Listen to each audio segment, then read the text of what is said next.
Hello. Oh, I don't know what's going on. Hello, can you guys hear me? My box isn't lighting up, so I can't tell.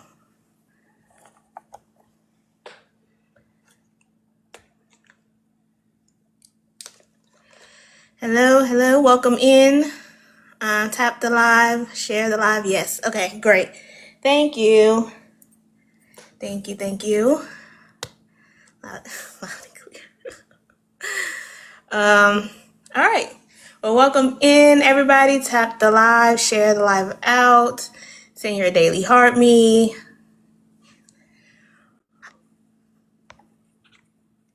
Welcome in. I'm gonna send my daily heart me to get my background on. Let me find the background. Boom. Let's see.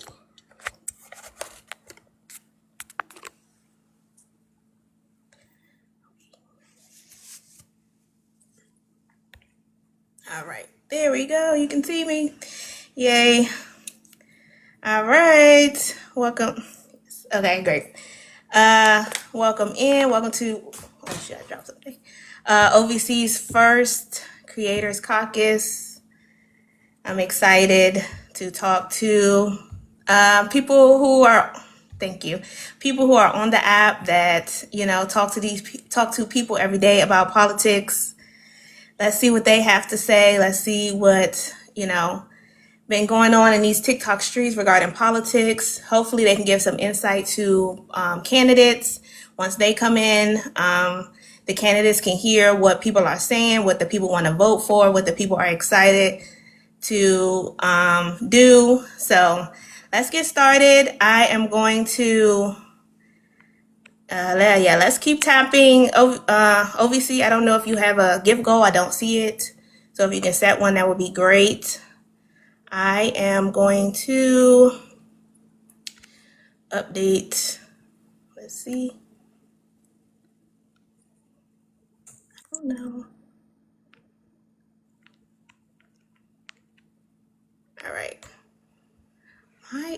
my TikTok is acting weird because I see it's a box here, but I can't see if actually somebody's there. Okay, now I see two boxes, great.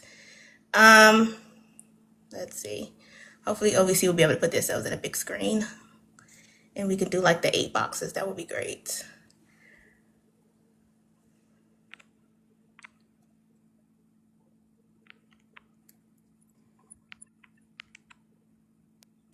Thank you. OVC, are you able to put yourself in the big screen and have like the panel of 8? Okay, well, let's see. We'll see how this goes, and then we'll work it together. Welcome in, everybody. Thank you for the people that's already on the panel. I'm excited for tonight. We have a couple more people coming in, so as people come in, getting themselves together, let's just go ahead and keep tapping the live, sharing the live. Send your daily heart me's. Thank you, Joni. Repost the live. Help us, you know, get on the FYP. If you know anybody interested in politics, okay, I guess that works. Interested in politics, if you know any candidates that would love to hear from everyday people, to hear what the voters want, what the voters are looking for, what the voters are talking about when it comes to current politics, how they plan on voting in the midterms. We know we've had big midterm races recently. Mississippi is up next on March 10th. We just had Texas. I know we did have some people from Texas on OVC. I believe we have 14 people who did a town hall with us that won their primaries, which is a great accomplishment. Hopefully we'll have them on again before we go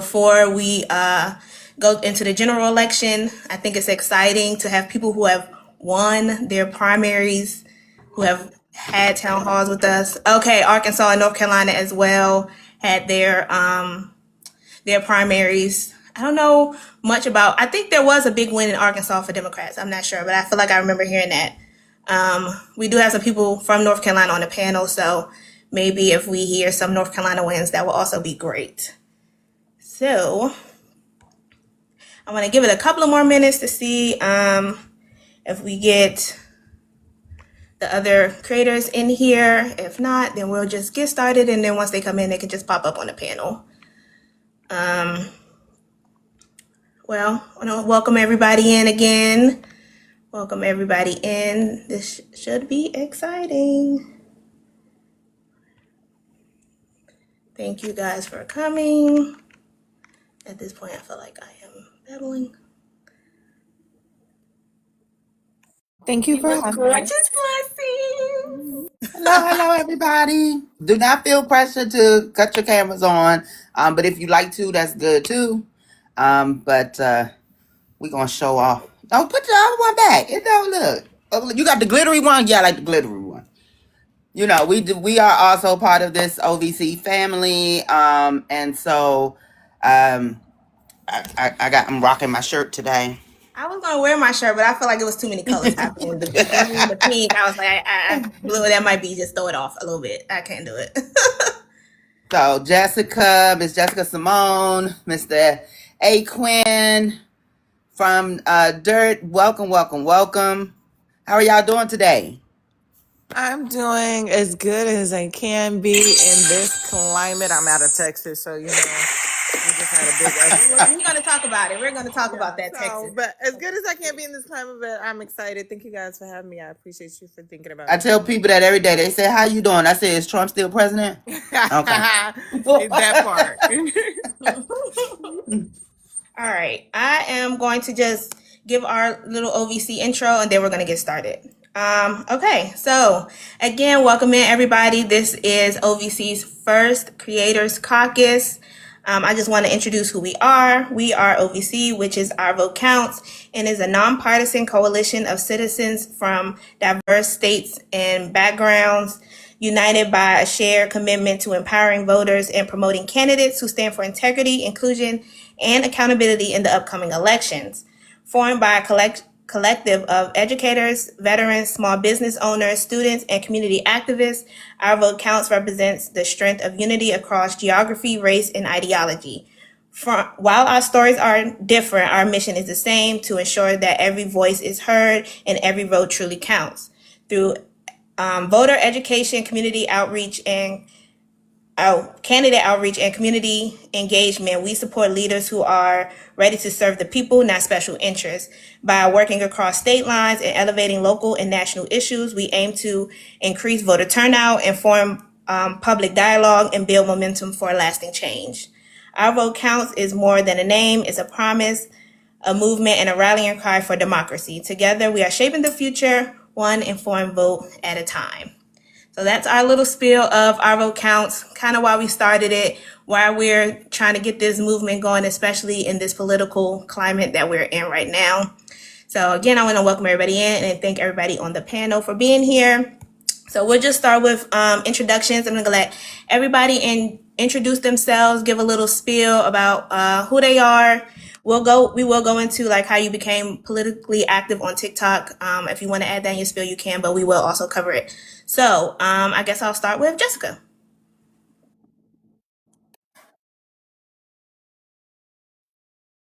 Just content creator, writer, producer. Now I've gotten into politics, and which we'll get into later. But usually my live stream is about what's going on in the political climate, voting, and just kind of having those deep conversations about why we vote or why we don't vote, or does our vote matter, and who's running and why. And really, it's just about combating the misinformation and the disinformation, because everybody deserves to be an informed voter, regardless of who you vote for. So thank you for having me. Oh, yeah. And also founder of We Are What's Left. Thank you. Let's go. I'll just go straight. Well, I'll go from dirt, we grow. Are you there? Yes, ma'am. Hello. Hi. You just want to give a little introduction about yourself? Yeah, excuse me, my voice seems to be going, so excuse me if I sound funny. My name is Stephanie Kendall. Recently Alan. I just got married 2 months ago. Congratulations. Thank you. So I'm getting used to the name, but So I have the podcast. I'm the host of the podcast from Dirt We Grow. You can find it on any platform, YouTube, Spotify, Apple, iHeart, whatever. So it is about basically government accountability, everything that is broken in our or meant running the way it's supposed to be, anyways, in our American nation, with society, with government, with judicial, education, healthcare. I cover everything because it's all broken. But yeah, you can find that. I started it about a year ago, so I guess I'm still somewhat new to the podcasting world, but I'm learning as I go, and I'm happy to be here as well. So thank you for having me. Thank you. Sianca. Hello, good afternoon, and good evening to wherever you are in the world. My name is Sianca. Some people call me Sciatica, Seneca, Sukiana, Cena. It's just Sianca, and if you mess my name up, it's fine. I understand. I started doing political lives last year on a particular live that was very popular. I don't know if it's popular now, but that's how I started. And then I started getting more in tune because I was on a panel with other prestigious people who are familiar with the political atmosphere, and it also got me involved into how my community is being affected by what's going on in this political sphere. That's how I met Buttermel, Blessings, and all the other people in the chat. So it's great. It's a pleasure to meet all of you. Jessica, Cymone. I knew Quinn. I've just met from Dirt We Grow. And I'm spiraling along. But thank you. I'm glad to be here. So it's awesome. Okay. Quinn. Hey everybody. So I am in Fayetteville, North Carolina. I got You in started. Fayetteville? Yeah. I'm You been? on Rayford. I'm on the border of Fayetteville. Oh, okay. I'm moving out there. I'm actually moving out there to Rayford. Okay, come on Yeah. down. I'm sorry. Go ahead. But I got started on TikTok right after the election, actually. Prior to that, I was working as a legislative aide with one of the city council members. And so I just got on TikTok basically initially just kind of vent frustration. And it kind of took off from there when you find out that a lot of people aren't aware of the political process. And that's just how I got started. So that's how I'm here. All right. Thank you. And Buttermel.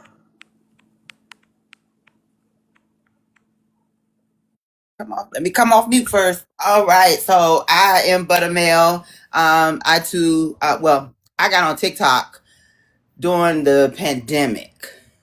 That's where I found TikTok or decided to upload it, download it, whatever. And in that time, I was kind of in the algorithm of dating coaches. And then one day I scrolled upon a political live and I was like, wait a minute, like there are people out here who actually care like me. So got to talking to people on a regular basis, decided to start doing my own live, and now I'm doing this. It is my goal to make sure I am a part of the solution and not part of the problem. So here we go. All right. Thank you. We have 2 new people on the panel. We're just doing small introductions. I don't know if you need a minute. Skeptic. Hey. If you just want to just introduce who you are and maybe how a little bit you started on TikTok. Oh yeah. I'm Skeptic. I started on TikTok just, I guess, joining on panels with Latinos that were pro MAGA, and slowly kind of started gathering information that I felt like the majority of people in the Latino community didn't have. And then I started hosting my own lives, and people just started requesting up, and it kind of took its own little wave into information. And so I would just do deep dives into things, and the majority of my lives were centered around spreading information that maybe was misunderstood or misquoted. Okay, thank you.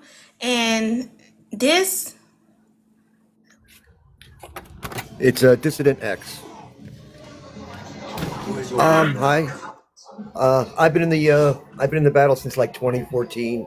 I'm 58. I've grown up through the Reagan administration. I've watched this deteriorate over my adult lifetime, and like I said, I've been politically active since 2014. I was part of the Green Party for a while, and I just want to see change. I want to see regime change. I want to see paradigm shifting without a clutch, because we're in trouble and this can't continue. okay. So, sorry, this wasn't an open panel. I don't want to be rude. I feel like now I'm about to be rude. Oh, I'm sorry. No, that's fine. We're just waiting for one more creator. If they do not come, then I will invite you back up, and then you can add to the conversation. Does that work for you? Sure, no problem. No Okay. problem. Thank you for being interested, and thank you for coming up. Okay. All right. So we're gonna get started. So I kind of just want to begin with just talking about the platform, you guys' platforms. I know we kind of talked a little bit about how you got into politics and TikTok, but we're going to just do a little smaller, deeper dive into it. So first I want to cover, can you describe how you became involved in politics? So just what moments kind of made you politically aware, and what kind of gravitated you to becoming involved in politics, and then how you kind of transitioned that into being involved on TikTok. Let's start. Does anybody particularly want to start, or I'll go down the list? Buttermel, you want to start? Okay, go ahead. Yes, ma'am. So, I'm kind of politics. Like I said, when I found the TikTok, the political algorithm, I was like, oh my God, like there are other people who care. Because a lot of my life, growing up in DC, most people, while being right here in the heart of it, didn't care. I know too many people that didn't vote. They didn't want to vote. They didn't care about voting. I'm a big You're a muted. big somebody tried to call me. I'm a big historian, so just knowing those things had already put me in a place of wanting to know about how the presidency works and all of that. Granted, that was where my first focus was when I was younger. It wasn't until I got good and grown as a mom when I started to realize, I needed to be voting for school board and my comptroller and Oh, somebody's trying to reach you. You are very important. somebody that don't need to. Please don't call again. Please don't call again. And and like, because I had kids going to school, so I needed to make sure that whoever was over the board was good people. So that's when I really started digging deeper. And once the first term happened, I was like really like, okay, what are we doing? Why? How did we? Because he had said something about running before, and everybody thought it was a joke, and I still thought it was a joke. I was like, who's gonna vote for him? And he won. And that's when things got a little more serious. Yes. And then when he had the opportunity to run again, like I said, that's how I ended up on TikTok and was doing everything I could to make sure that did not happen again. Unfortunately, I was not successful. So just wrap this up real quick. I had decided to start doing my own lives, and in those lives, I decided to go state by state to talk about who was running in those states, what the issues they were having in those states, and try to inform people of really what they need to be looking out for in their individual states. While we are the United States, each state is dealing with something different. Each state has their own set of issues and you kind of need to know what's happening there. And one of the big things I found out about Texas was that there was actually more registered Democrats there than it was Republicans. And I was like, but so how the heck does it keep being red? If literally the bulk of the population is registered as Democrats. So it just didn't make sense to me. So now I'm even more intrigued. And I was like, I wanted to turn this blue. I want to turn the whole map blue. So I got involved in Our Vote Counts. Got with some folks like you guys right here, and we decided we would start doing town halls with candidates running in the next races. And like you said, we've been a little successful. We got 15 people that passed their primaries. We have more people to come. We've done over 125 town halls. So I'm super excited to keep up the work, and hopefully, like I said, I can make this impact that I'm trying to make. Thank you for that. Jessica, I saw you come off mute at the same time. Did you want to go next? Yes, no problem. When Trump started running again and really like pushing it, I was kind of making some like content about Biden. And then when VP Kamala Harris stepped into the race, I saw the way that they were just kind of like dogpiling on her, just with a bunch of misinformation and disinformation. And I came by this live, and I usually don't do live at that point. I didn't go to lives. I just like to watch the videos. And it was a bunch of black people. And at first I couldn't understand what side they was on, but they were kind of like caping for Trump. And so I went up on the panel and I was just asking questions like, he does this, he does that. This black guy got offended, like, oh, you trying to take a black man down? You trying to say that I supported PDFs? They dropped me, blocked me. And I said, oh, I'm going to hold my own lives and I'm going to get all of the information to debunk anything that they're spewing about this woman, because as a black woman, I know what it feels like. I have a niece. I don't want her to live in a world where she has less rights than I do, or even know that, we didn't try to do anything about it. And that's how I started getting in, having political lives. So this is in 2024. And then, it kind of developed into after the whole quote unquote Unfuck America tour.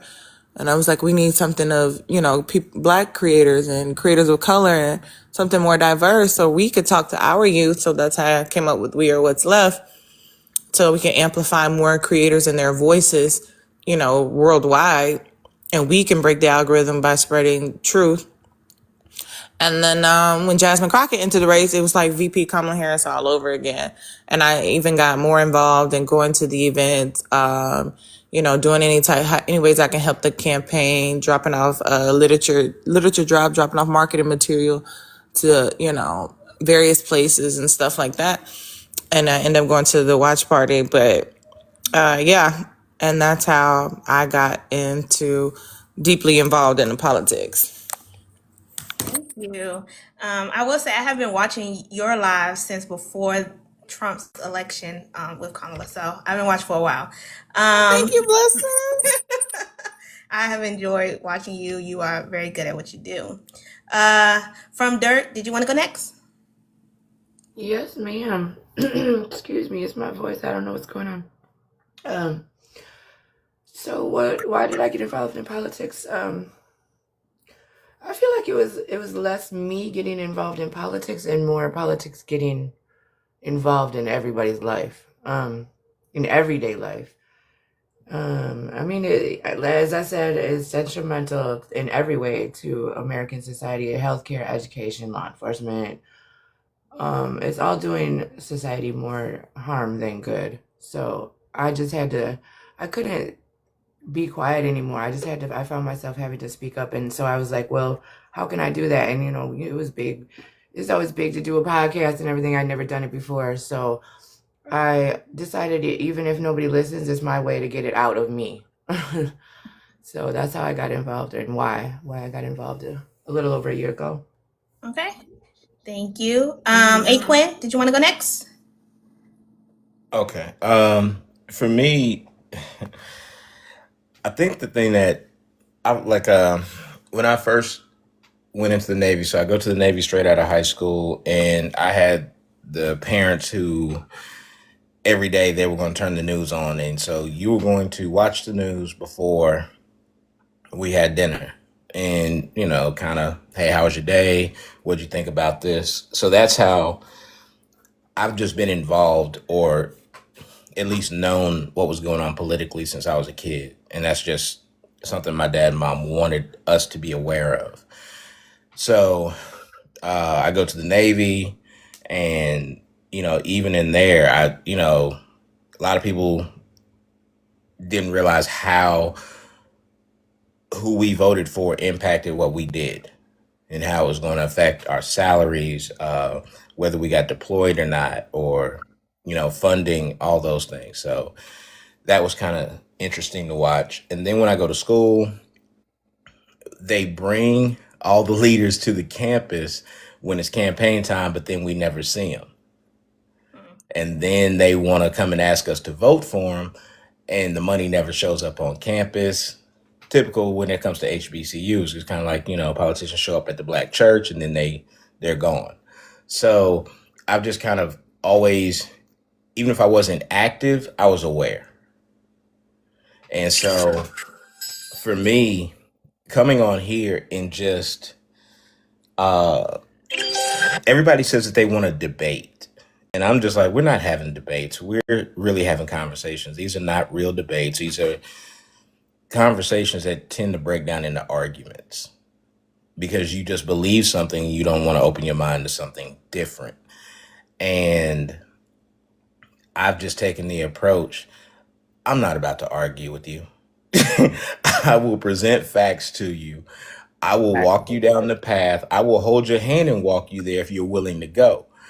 But I'm not about to sit up here and argue with you. It's pointless, So I just feel like at this point, until we get back to business as usual within the political realm, or what I would call boring politics, it's like the political world right now is just it's like the Super Bowl. It's just a sporting event. There are a bunch of people involved right now who are only fans, and they're just fans of this guy. They don't know anything. And so we waste a lot of time and effort with somebody who's just a fan. And I just, hey, maybe that's a little pessimistic, but that's the perspective that I use anytime I'm engaging or whenever I put something on. Try to have a conversation and find some kind of middle ground. Thank you. Yes, this has been crazy on TikTok when it comes to politics. Skeptic, how you got involved in politics? Yeah, so I married into a family who's very political, and my parents are immigrants, so I actually was very ignorant when it came to politics. And I was taught like different things and about the Democratic Party because all of them were Democrats. And so I kind of was taught how to help out with campaigns. So they campaigned in this area. We would go out. We did all kind of initiatives, all kind of stuff. So I kind of was exposed to politics in that manner, but I wasn't like hands-on. I wasn't like emotionally invested, put it like that, until VP Harris ran. And like Jessica said, it was harsh because my parents work with the immigrant community. My parents have always worked my whole life. They have worked with people that come to this nation to immigrate here. They've had all kind of like ways of helping people. So I kind of have moved in that space for a long time. When VP Harris ran, I used my parents' ability to the community to speak to the young people. And I saw then that there was an issue, like, oh, we have a problem here, because I got some pushback about coming together and voting for VP Harris, all kind of excuses, all the ones that you hear on TikTok. So when she lost, it kind of catapulted me more into speaking about it, but I was doing it on my personal social media pages. And I was fighting with people that I personally know and like unfriending and blocking people. Somebody had to call me and tell me, calm down. Like you have to be able to have a political viewpoint and still continue to have amicable relationship with people because you don't want to blow up your space. And also, we have a family business, and they were like, chill. So I accidentally stumbled on TikTok lives, found Latino MAGA, and then it's been over with since then. Okay, thank you. And Sianca. Wow, it's amazing to go last and hear your stories and hear your genesis of being in the political sphere, and I thank you for that. I'm originally from New York, Long Island, Hempstead, and then I went into the Army, and then my first duty station was here in Fort Bragg. I'm still here in Rayford, behind, and where Fort Bragg is in my backyard. I married my husband, but the genesis of it was my parents. My dad, God bless his rest soul, a Marine, and my mom, who is still living, who will be 85. They will watch Channel 12 News, Long Island, and all these other news outlets, and they would have their conversation. And thinking of it now, my dad was so gung-ho in the political world to know the history of it. Like he's like an atlas. He tell you where it started. He's like an encyclopedia. He tell you what it is, and in a conversation he would have with my mom, I would just listen because I didn't know what it was. I only know the basic stuff. So now being older and coming on to TikTok to speak to different people from all walks of life and hearing their perception. Quinn, I was like an arguer, like a debater, because I'm like, you're full of crap and you voting for this man because I'm from New York and I know about this man. You know what I mean? But it also taught me how to listen, and it also taught me how to not debate, but to question and to have a conversation, because now it's getting exhausted. The man is in the office.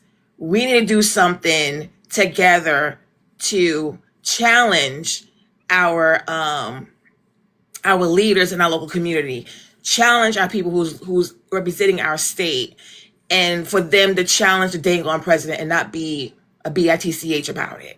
So that's how I got into it. My husband is involved in it. I'm getting my children involved in it because children are, I don't want to do a positive. I'm like, well, that's just too dang on bad, because that's what you're gonna live in. You live in it all the time. So that's my genesis of how I got started in the politics. Thank you. I enjoy all of your stories. I feel like everybody kind of started in a different space. Some people were brought up in it. Some people got married into it. Some people, seeing Donald Trump and Kamala Harris really set off their political momentum. I will say, I am 29. So when Trump first ran, I was in college. I also, like Buttermel, did not believe he would win. I thought it was a joke, and then he won. And I was like, okay. And then he ran again, and I was like, okay. And then he ran a third time, and I was like, oh, wait a minute. This is getting crazy. So I very much thank you guys. So I want to kind of jump into, we talked about, everybody's kind of talked about how they got started, and then they kind of moved into TikTok. So I want to ask you guys, do you consider yourself a content creator? Or do you consider yourself an educator, an activist, a commentator, or something entirely different? I know Quinn, he said he doesn't debate, right? It's more conversation. And I feel the same way. Anytime I host a live, very rarely I do, but when I do, I am more for the conversation instead of the debating, because I feel like with conversation, you hear each other, you can kind of get your points out and hopefully change the mind of somebody, if not the person you're talking to, but the person that's listening, right? So that's what I want to talk about. What do you think? What do you consider yourself as it comes to TikTok and politics? And then also, what do you think your responsibility is now that you do have a platform, as whatever you consider yourself, political activist, content creator, commentator, educator, whatever you consider yourself, what do you think your responsibility is as that person here on TikTok? Let's start with From Dirt. Do you want to go first? Yes, ma'am. I consider myself an advocate, I would say.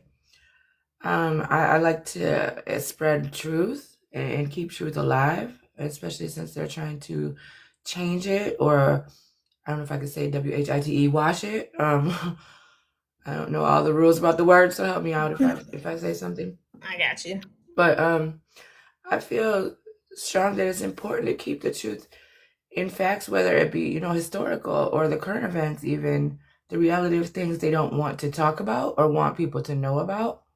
So I do feel like I'm an advocate in that way, and hopefully an educator in the way that, like I said, keeping the true facts alive. I mean, that is spreading education, because if it's not truth, then it is ignorance, and that's not very educational. So I feel like my responsibility is to not to tell people what to think, but to help them think critically and to question power consistently, because it's not working in a way that it's supposed to be, or that it should be, let me say.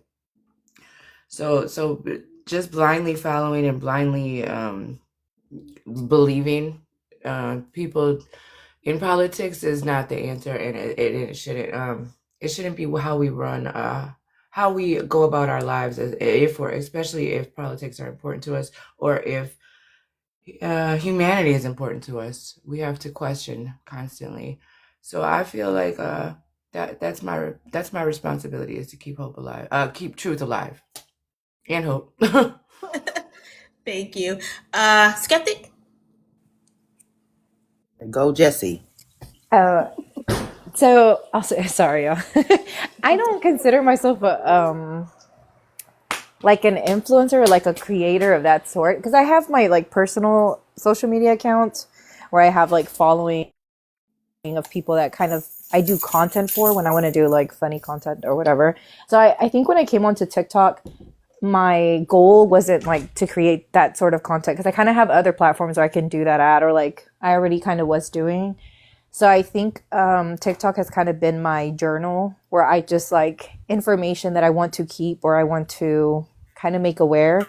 That's really what I was doing. In my lives, I actually would get a lot of information, and I would like record my own recordings to remember statistics and to remember like breakdowns of, either exit polls or how certain things were affecting, or historical events. So I think I kind of use TikTok in a weird way that's probably not made to be used like that. But that's pretty much all I do on my page on TikTok. Okay, thank you. Let's jump to Sianca. And I want to say, if anybody has any reply to anything anybody is saying, feel free to also jump in. This is conversation. It doesn't have to be very, So, Sianca, go ahead. When people say Black content creator, that's like way up there. I consider myself as an activist. I was told at my local church by a woman that my voice is very powerful, and I will be speaking. I'll be speaking out more. I'll be representing our people. And I looked at her like, yeah, okay, whatever whoever told you that, I don't think they told you the truth.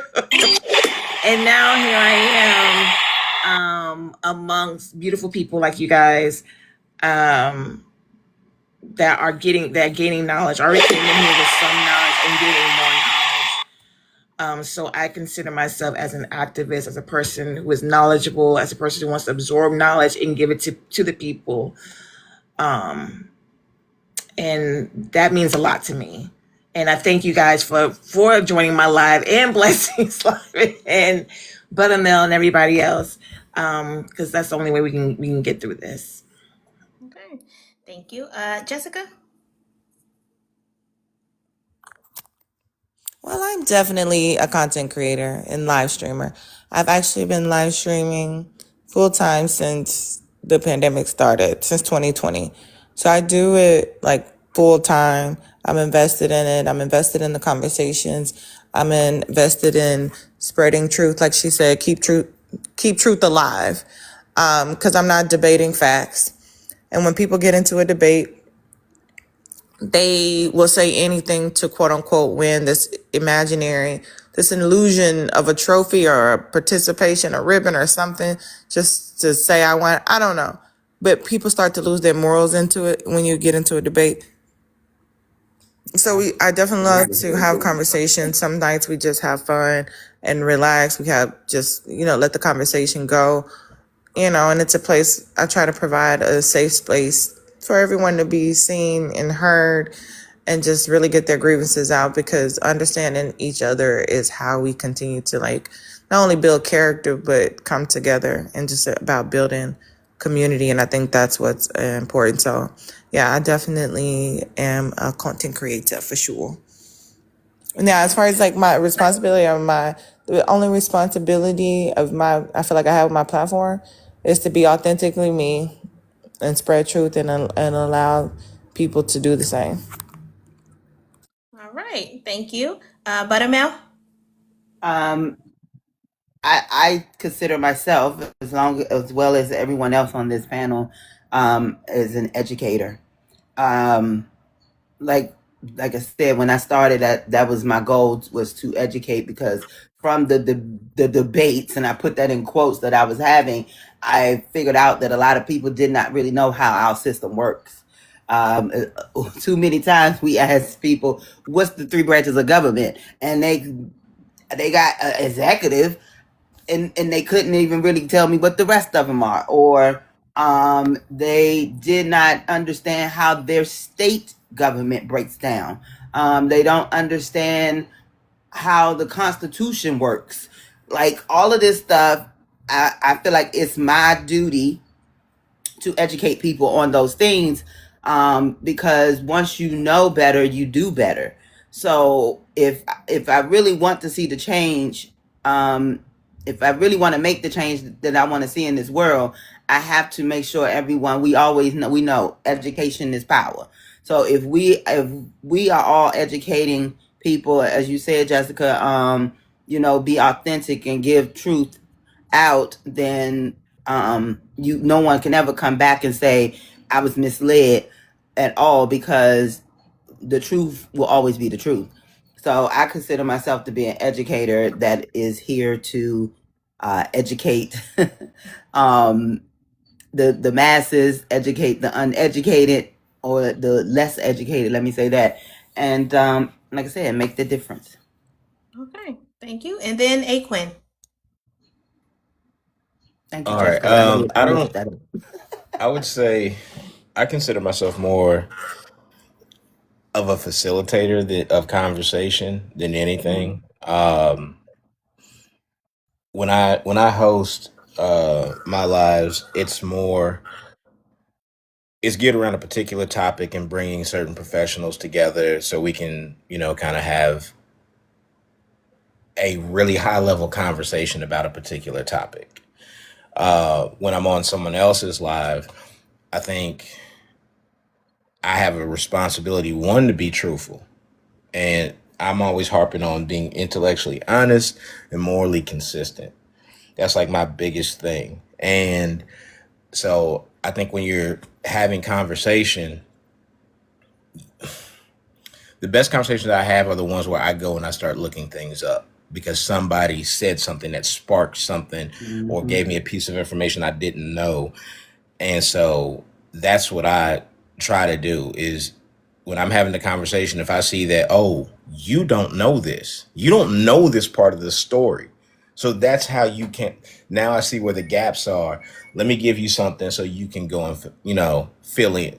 So I just try to. Oh, I think he's getting a call. Everybody want to talk to y'all today, okay? Nah, not, hey, you go away. But, I just want to facilitate a conversation to spark something in somebody to go get more information or make them at least rethink a position. I try to keep it simple. No, yeah, thank you. I feel like everybody said truth. That's what I've heard from everybody's response. I've heard that they want to spread truth and give honesty when it comes to politics and what's happening in our political sphere right now. So I want to ask, do you think your platform in giving truth and honesty has changed the minds of people? Have people come to you and said something you said have made them think about something different? Or do you feel that, even if nobody said anything, the crowd that you're reaching, that hopefully you've changed a mind or help shape some type of opinion and educate somebody further. Anybody want to respond to that? Let's start with Butter. Oh, Can you say it one more time? I'm sorry. no, you're fine. I want to ask, do you think your platform has shaped the minds of people who have viewed it? Whether that's somebody that's just always in the comments saying something, somebody's come to you and said, hey, you've made me think about this. And how, I guess, how do you spread that truth that I feel like everybody put in their response? Go ahead, Yeah, Buttermel. I've seen like people who were MAGA prior to the election, and or that I've met since, have changed their tune. I mean, it's not enough in my opinion, but I do know of a few, and I would like to credit it to, like I said, by us giving truth. Truth is always going to be the truth. So if they're smart enough to come around to it and really look at it through a critical eye, or through a truthful lens, they almost don't have no choice but to come around. So but like I said, I also know that as my goal is to educate people on just the mere facts of the government. I've had many of people tell me, like, I didn't know anything about this or that when it comes to how the government work, or how it goes, the branches and all of this. So I do believe that I am making some sort of headway in educating people on how our system actually functions Okay. and how to be a part of it. Absolutely. Sianca, I'll jump to you. Yes, I even startled myself. I'm like, oh my God, where I get this from? Not a Cymone, but no, me being on the right side of in this political sphere, I've learned so much from you guys. Like, you guys have not changed, but made me be more of a critical thinker, more of deep diving knowledge, in that sense. And like Buttermel said, we do see some people saying, changing their tune on it. And I hope they're being honest about it and not just saying that just to sneak through the cracks. You know what I mean?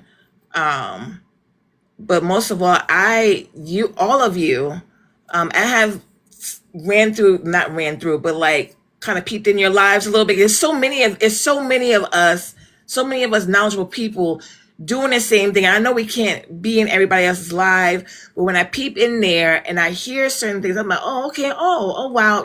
So you guys actually influenced me. You guys actually put an impact on me. I can't say for somebody else, but I know for me, especially Skeptic and Quinn, Jessica, I go in there every once in a while from dirt.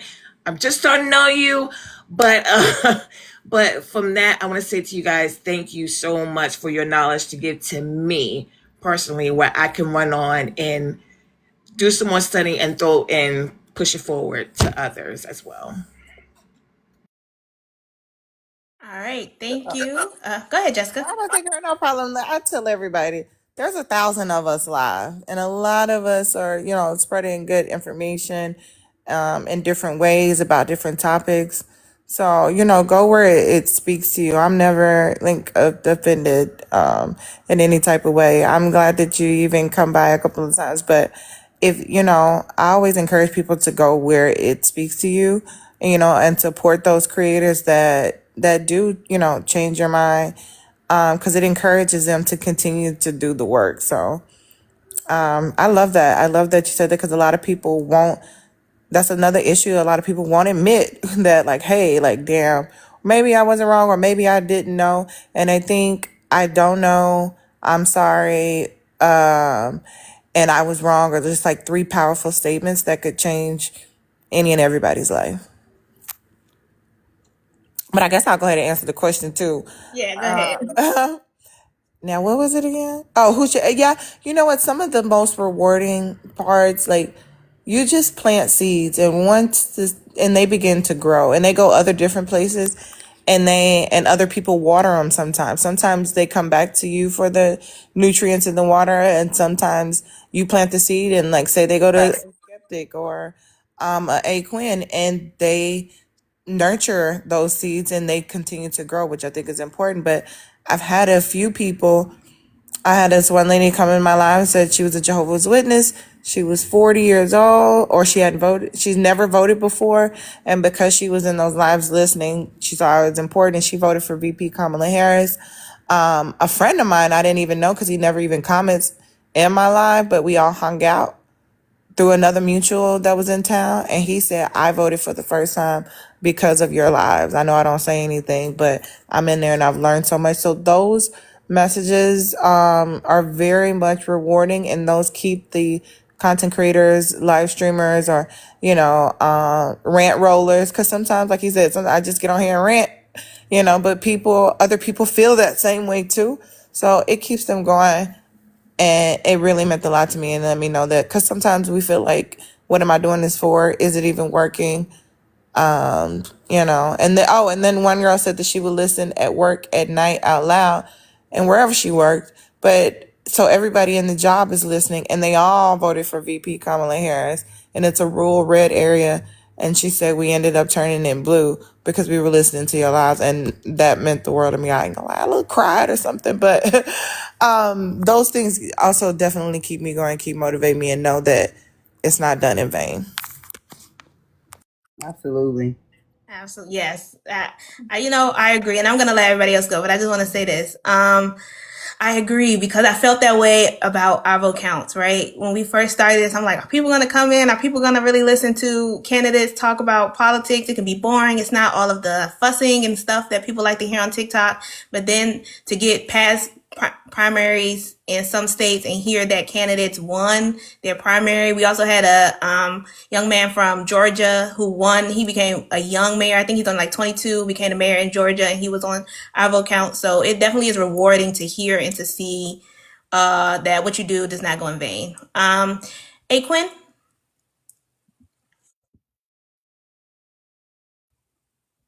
Sorry about that. No, you good. I kind of got to divide this. There is a side of me when somebody's just really being combative and they're just really being over the top. I do love that moment where you hit them with something and they're like, and you're like, mm-hmm. And you can just see, you can just see them glitching. They start stuttering. They just kind of, I'm not gonna lie. That's a, mm-hmm. You thought you were smart. You're not. So that's the egotistical side of it. But I do really like, I'll mention his name because I think everybody knows Levito on here. I think watching Levito evolve. Now, when I first met him, I ain't gonna lie, I cussed Levito out from one end to the other. I drug him for filth. I absolutely drugged him because he was an arrogant know-it-all, and yeah. And so, but now I sit on his panels. He and we may not always align, but you can see the growth in that young man. And I do kind of feel like, and I'll echo something that I heard from Itchy, was a lot of the young black men who became conservatives, a lot of that lays at the feet of Gen X. Because a lot of older black men led these young men in a bad path, either abandoned them or led them down a bad path. And so to watch all of us who talk to Levito on a daily basis, myself, Itchy, Liv, Michael the Boss, all of us, watching us nurture that young man and then seeing that evolution take place live and in front of us is crazy. And it's one of the most rewarding things because you see that growth and you see him actually, hey, you know what? He'll call balls and strikes. He will say what he doesn't agree with and why, but then he will also call out the other things that are just false. And so when you see that, you're watching you're watching a young man become a man. And it's just great because then you also see him, with his son, and you watching that development, and it's going to get passed down. So that's my moment. And that's what I was saying earlier, Quinn, how like in my generation that people wasn't voting. Like they wasn't. They was like, what's the point? Like it don't even matter. Like that was what I was hearing amongst my generation growing up. And so you're right. I'm part of Gen X. That's exactly what we did. But I just also wanted to say that the one who has really, like you picked Levito, I picked Dopamine. To watch her. Oh yeah, dope is that's another one. To watch her evolve. Yeah. I mean, I would have never thought she was talking about all Democrats, women is bonquisha, and that we want everybody to be on welfare and all that. And now she's like, MAGA, you the problem. Yeah. So that evolving right there has been great to watch. So anybody else got any ones that they seen make a complete 360? That's it. Only the two that y'all mentioned. There's another one. There's another guy who's coming around. This guy named Ray. Ray, he was a felon. Ray, he started, like, he came out and he told us, hey man, when this whole thing in Iran started, he said, you know what? I can't even lie. I didn't sign up for this. This wasn't part of the plan. None of this is in alignment with everything else.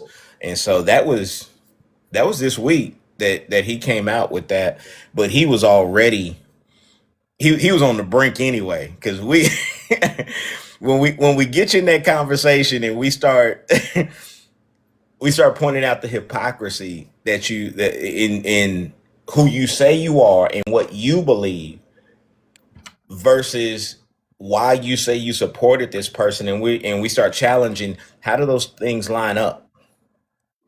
And people, the crazy thing is to watch them try to, but yeah, and that glitch is just priceless. Yeah. Let me jump to Dirt. Do you I don't want to keep calling you Dirt. No, Okay. Her name's Stephanie. Everybody has been calling me that lately, and I'm kind of getting real used to it, so I don't mind. Okay. Like, everybody just calls me Dirt, like, so you're good. But my name is Stephanie. If anybody like wants to call me that, that's fine. But Dirt is perfectly fine too. I'm used to it, honestly, and I kind of like it actually. But anyways, and it's not like dirt from the ground. It's like the dirt that we do in society, like or get it out. So right, we gotta see the dirt and we gotta learn from it and grow from it. So that's basically. Well, actually, my name, I don't know if y'all listen to R&B at all. TGT, Tank, Genuine, Tyrese. They got a song called "I Need," and one of the lines in it is, I guess it takes in some dirt in order for a real man to grow. So that's where I got my name from. So anyways, back to the topic. Well, I wanted to address Miss Sianca because you said you had come into my live or something, or saw me on something, so I want to say thank you because, and I'm new, you guys. I have never heard of any one of you before today. So, well, before that meeting that I had with y'all before we got to know each other that first time. So I think I'm following every one of y'all now, and I promise I will get to know each and every one of you. And thank you for, if you have, noticed me at all, I appreciate that. I haven't been on TikTok that long, y'all, maybe 4 or 5 months, I would say. So when you first asked the question, Blessings, Miss Blessings, I was going to say, well, I don't know that I have shaped any minds or done anything, anything like that yet. I don't hear much. I hear a lot, especially on YouTube, y'all, about, the other side that don't agree. I hear a lot of those comments, but not a lot of people that agree with me on there. But in being on TikTok, it's a little different, and I have noticed a lot of people that come in and just want to connect over, especially like these shared thoughts and views that we have. And then, so I was gonna say I don't think that I have, but then Mr. Daniel in the comments made me feel so good and said that I have helped him and changed his mind about some things, or helped him see some things. So that was awesome. Thank you, Daniel, for saying that. I appreciate that. And you're right, it does make you feel good, everybody who said that. So I was gonna say also, I would certainly like to think so that I'm helping people or helping view things differently if that's what they need, anyways. But my hope is that it would be in a way that they're left encouraged to challenge the system, like I said, and challenge society's role in the system and in the power that we hold. And that actually I feel that we're neglecting the power that we hold together, that we're neglecting it and we're wasting it, frankly. And not in platforms like this, I don't feel like we're wasting it. This is not wasted. This is amazing, and I love being a part of it. So I want to thank you for helping us to not waste our power that we have. And I will land my plane right there. Okay. Skeptic, I don't think you answered the question, did you? I'm losing track. No, I haven't yet. Okay, go ahead. Yeah, so yeah, I've heard a lot of people come up and say multiple things. I think having a conversation in a respectful manner, even if you disagree with somebody, sometimes like even if we're both, for example, on the left, but we don't necessarily see the world the same, listening to someone's view of the world, the way that they have lived the world and like through their lens, and if you can put yourself in their eyes, you kind of tend to change your mind. So I do think that there's a lot of people that have kind of said, oh, I didn't understand, how it is that there is discrimination in like the immigrant community, why it is that Latinos think this certain way, why do they vote this way? So I think in that way, a lot of minds have maybe learned from a different perspective. And I have met people that were conservative that have then, through conversation and through learning more of you, sometimes telling them in a hostile manner, but you giving them the facts and they go and research it, change their minds and kind of come to an understanding like, I may be wrong on this stance. I mean, Skeptic, you brings the facts. Yeah. You haven't heard her research. It's scary. Let me introduce, let's see, Educational J. Welcome to the panel. If you want to just give a little introduction of who you are and how you started on TikTok. I'm the hood of TikTok. That's how I describe myself. I'm the hood of TikTok. I'm the one that everybody come to when they be like, nah, everybody else talking using big words and they using these things that we don't understand. I break it down and we go talk in Ebonics over there. We go talk in AVAV. We go do all the things. I'm the hood of TikTok where we get hood politics from hood level. I know, that's right. Okay. Thank you. Did you want to answer the question? I didn't hear the question. Butter brought me up. Yeah, I was going to repeat it. Do you think your platform has shaped the minds of people who viewed it? Of course. Have you heard? Okay. Of course. Like I've been on TikTok since inception. I literally went from just making videos to turning my panel into a live panel, to a political talk panel, to where I know for a fact, like I have 3 different pages. This is my backup page. My main page, like I done changed names 3 times. Like I gotta keep evolving to keep moving with the people. Like you gotta touch like the people, and I think that's the thing. Like I think you got to do it from the ground up. Like you got to touch the real people, not the ones that's just hiding in social media. You got to get out there and be saying, hey, who going out there to put up flags, and who going out there to change minds, and who going out there to touch them. Like I agree with what A. Quinn said. Gen X, I'm a Gen Xer. I believe that we felt the millennials, and the millennials in turn felt Gen Z. Because we made it seem like it was okay. We took our foot off their necks, and that's what happened. Like we literally are 7-8 years out of Jim Crow, and now it's 57 years removed, and they were putting all of them laws and legislation back in play because we didn't keep up the fight. Now, Jay, you said that you started on TikTok doing videos. So what brought you to politics? Okay, one morning I was just scrolling TikTok like normal. This if everybody remember, Hulk Hogan had hired this black girl to do his, and he didn't know she was black, and they was doing a brand ambassador. This was right before the election. Right, this was right after Joe Biden's and Donald Trump's debate, and Hulk Hogan had a brand deal, and when the girl came, she was black. So what Hulk Hogan did was he went and he said to that girl, "Oh, I'm not gonna do it no more. I'm not gonna do the brand ambassador no more, and I'm gonna go on and we go cancel the campaign," which was a lie. He told her that, and then he hired two blonde-haired, blue-eyed girls to be the brand ambassadors for his beer. And that morning, it was about maybe 4:30 in the morning when the story broke. I went off because I was like tired of it's like we already got to deal with it, but to do that and embarrass her to that magnitude because of all the followers and the things that he had, I went off. And that morning I lit a fire. It lit a fire. Like I had maybe that was the most I ever had in my room at one time, maybe 4,000 people. Like I was going off. Like people wasn't on the panel with me. I literally went off for like 2 hours, and then my following just grew. And then I started doing live panels. And then during the election, we broke it down like every day. Like Jessica used to come through. That's when I was Political J or Jigga J. And we used to just be battling MAGA all day long. Like I remember when Baby Levito came through. Like I used to like literally lose my temper with him. But he used to come back every day. Me and Dopamine, we used to go at it every day. And now she cool.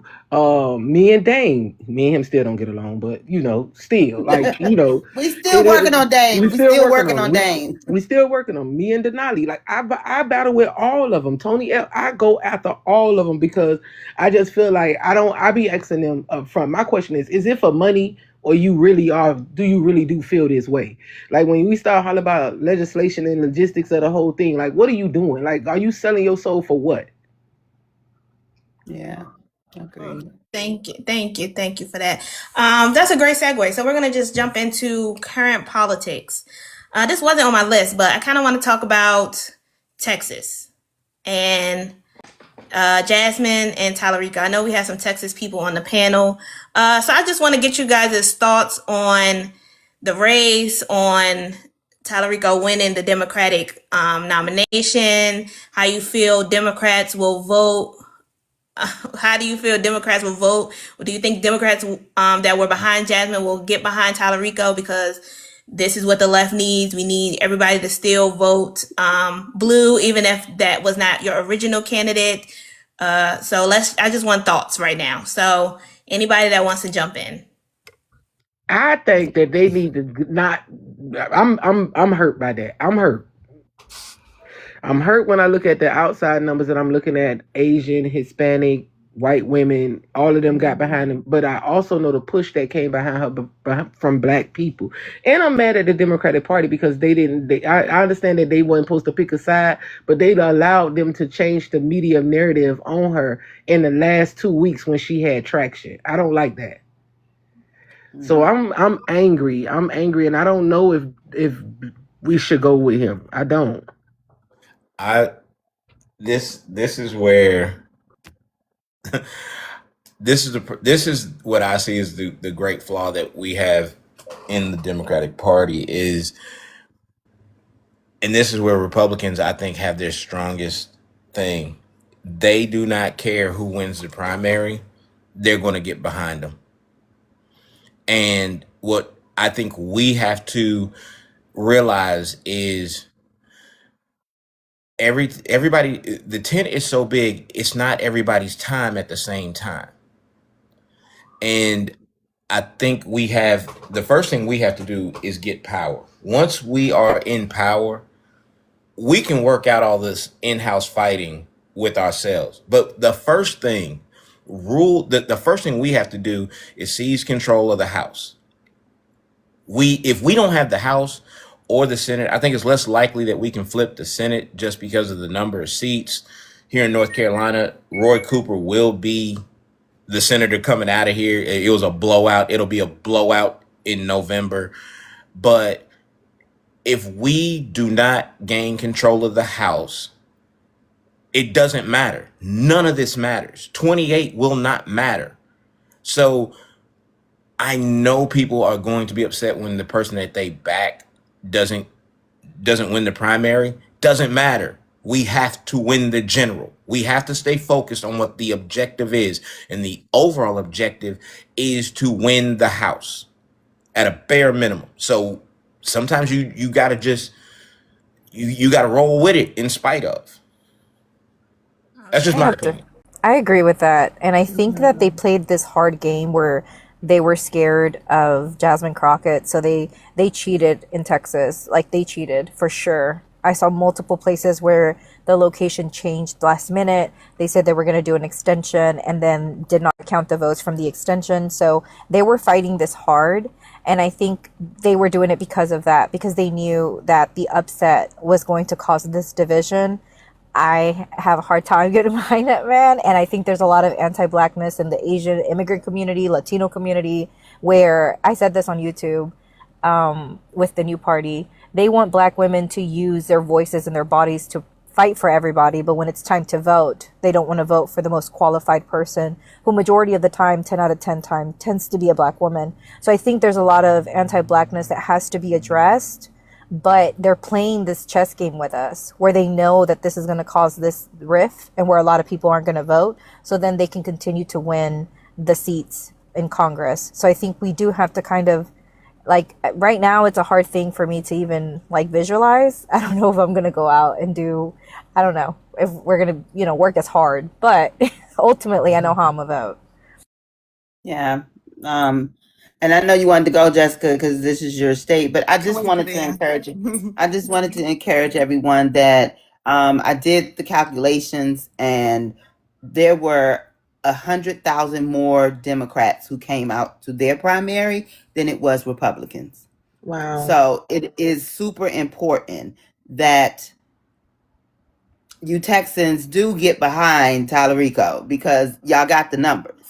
So the end goal is to put a Democrat in that Senate seat, and I think we need the Senate more than we need the House, in my opinion, because the point is to get him out of there. So if we can get a Democrat in that seat in Texas, then let it be James. As much as I wanted it to be Jasmine, we got to go with a different J. Go ahead, Go Jessica. ahead, Jessica. Y'all probably ain't gonna like what I got to say. Oh, booty. And I'm saying this as a black woman who's been living in Texas all her life. Wait, hold on. Let me put my Vaseline on my face first. It's not, I can take a loss. It only fuels my fire to work harder.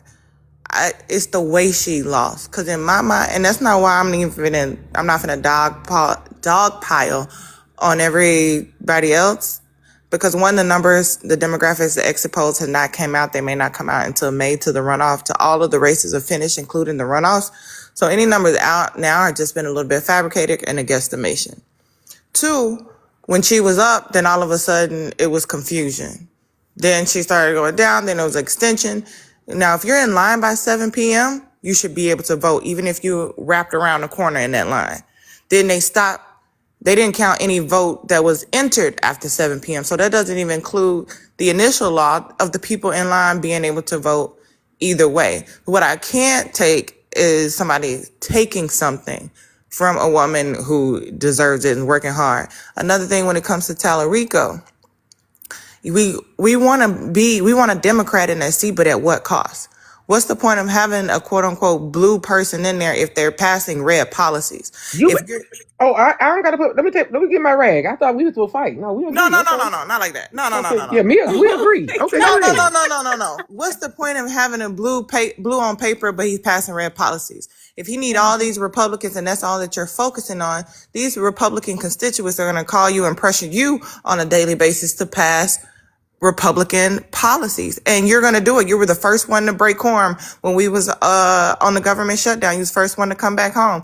You're not going along with the plan. We could have had a stellar down ballot if you would have ran for governor. She would have been the Senate and this, that, and the other. But you're not keeping up. You're not a team player, in which Jasmine Crockett tweeted about when it happened. Like, why did you come back? Why did y'all break rank? I can't believe it. You got to be a team player. So, and he has negated the black vote. We talk about people earning our vote. What has he done? No black churches, no black events, no black creators, nothing, no black lives, no black hardly no black anything. So we're completely neglected, and you think that I'm just gonna give you my vote. We gotta fall in line because it's such a bad situation. It's not that bad if everybody else didn't think it was bad enough to vote for Jasmine Crockett. You talk about her being a fighter and calling him out. He don't call out this administration.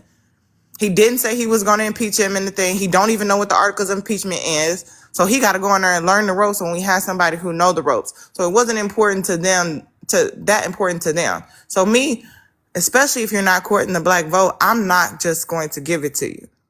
And if there happens to be a John Cornyn been my Senate, for fucking ever.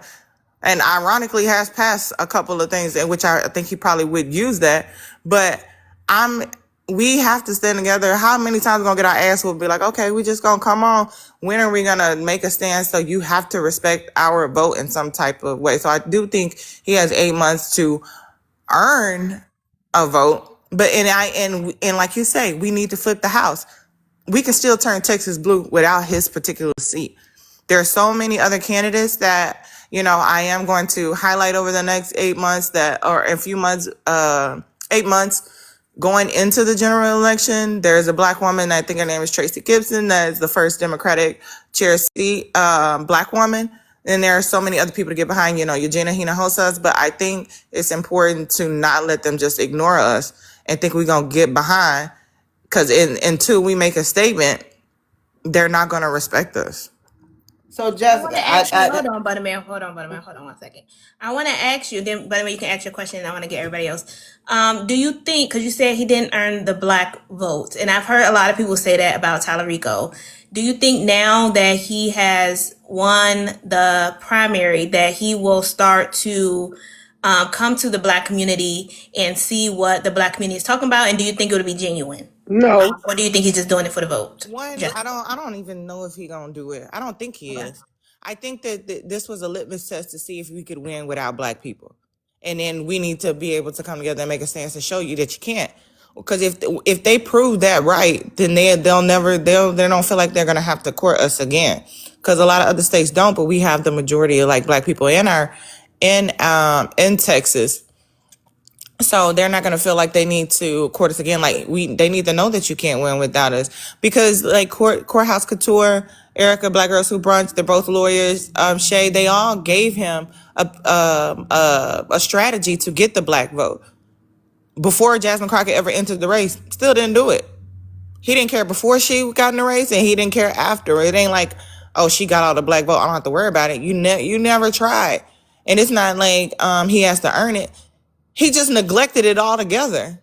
You just told me I wasn't shit, and then I'd be like, oh, well, it's like dating a guy. It'd be like, he keep cheating on you, so if you say, get out my house, and he'd be like, okay, I'm gonna do right. It's not real. It's not real. He just needs somewhere to stay. And you can't stay here playing with me in my face. Homosexual. That's what it is. Yeah. Because y'all didn't think it wasn't important. It's always when it comes to black women. And as a black woman, I'm highly fucking pissed. Yeah. So I guess and I 100% sorry hear for my you. language, my bad, y'all. Oh, no, that's all right. Can I say this? Here was. But Quinn, let me get this there, because I want to be, like I said, because she in Texas, and I 100% hear what you're saying. We not gonna reward bad behavior. I hear that, but my question then is, what do we? Well, my first question is, can independent? You know how in New York, Cuomo had lost the Democratic primary, and then he decided to run as an independent. Can that happen in Texas? Because I don't know that. Like with Jasmine Crockett? Like if she can then go on to the main ticket as an independent. Now that I don't know. You had to, Skep might know that particular answer. Yeah, because that's what Cuomo did in New York. He lost the Democratic primary, and he was like, "That's okay. I'll go on there anyway as an independent." Because that can make a a whole lot a big of a difference, because that'll be historical too, because she'd probably be the first one to win, but they'll probably play these games.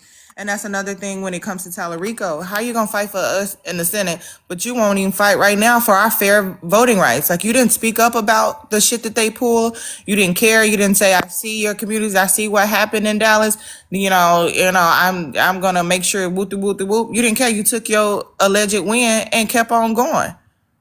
So you ain't even fighting for our voting rights, and then I think you're gonna go up in the Senate and fight for me? Alyssa All right. Slaughter. Go ahead, Quinn. I'm trying to figure out what's the alternative? I just don't see myself ever really voting for a Republican. I just don't. But hey, that's what I'm just trying to figure out. Then what's the alternative? No, I mean, he's not the only seat. There's so many candidates down ballot. There's ways to flip Texas blue without that one seat. And even if he got the seat, there are 49 other states that also need to do their part. So I don't want everybody to feel like this is all on Texas. You know what I mean? Texas is the big thing, because we can still flip it in other states. We can still flip the House. We can flip 14 different, representative seats, House seats in Texas too. So it's all about still going. Because I think you should vote. If you stand out, they be like, oh, they're not gonna come anyway. Don't count on it. They need to know that we show up, and you better hope we show up for you. And that's why it's important to still go vote. Thank you. Quinn, did you want to say something? Yeah, I think this is going to be okay. Everything shouldn't fall to the state of Texas. She's 100% right about that. Everything should not fall straight to Texas. Carolina has to carry. We got to carry our part and make sure that Roy Cooper is taken care of. I think the narrative that I kept hearing. My mom lived in Jasmine's district. My mom was pissed about the whole thing. Granted, but a lot of people were like, hey, and this is something that I heard from MAGA Lives. They had a greater fear of Tallarico than they did of Jasmine, because they figured if Jasmine, this is just what they were saying, their narrative. If Jasmine gets in there, it's an easy win for Corner Nor Paxton, because we'll just run her through the muck, and you know what they do. They thought he was a harder target because he seems more centrist. I don't know all the ins and outs with the guy. I know the stuff that I've seen through his social media, through all the stuff.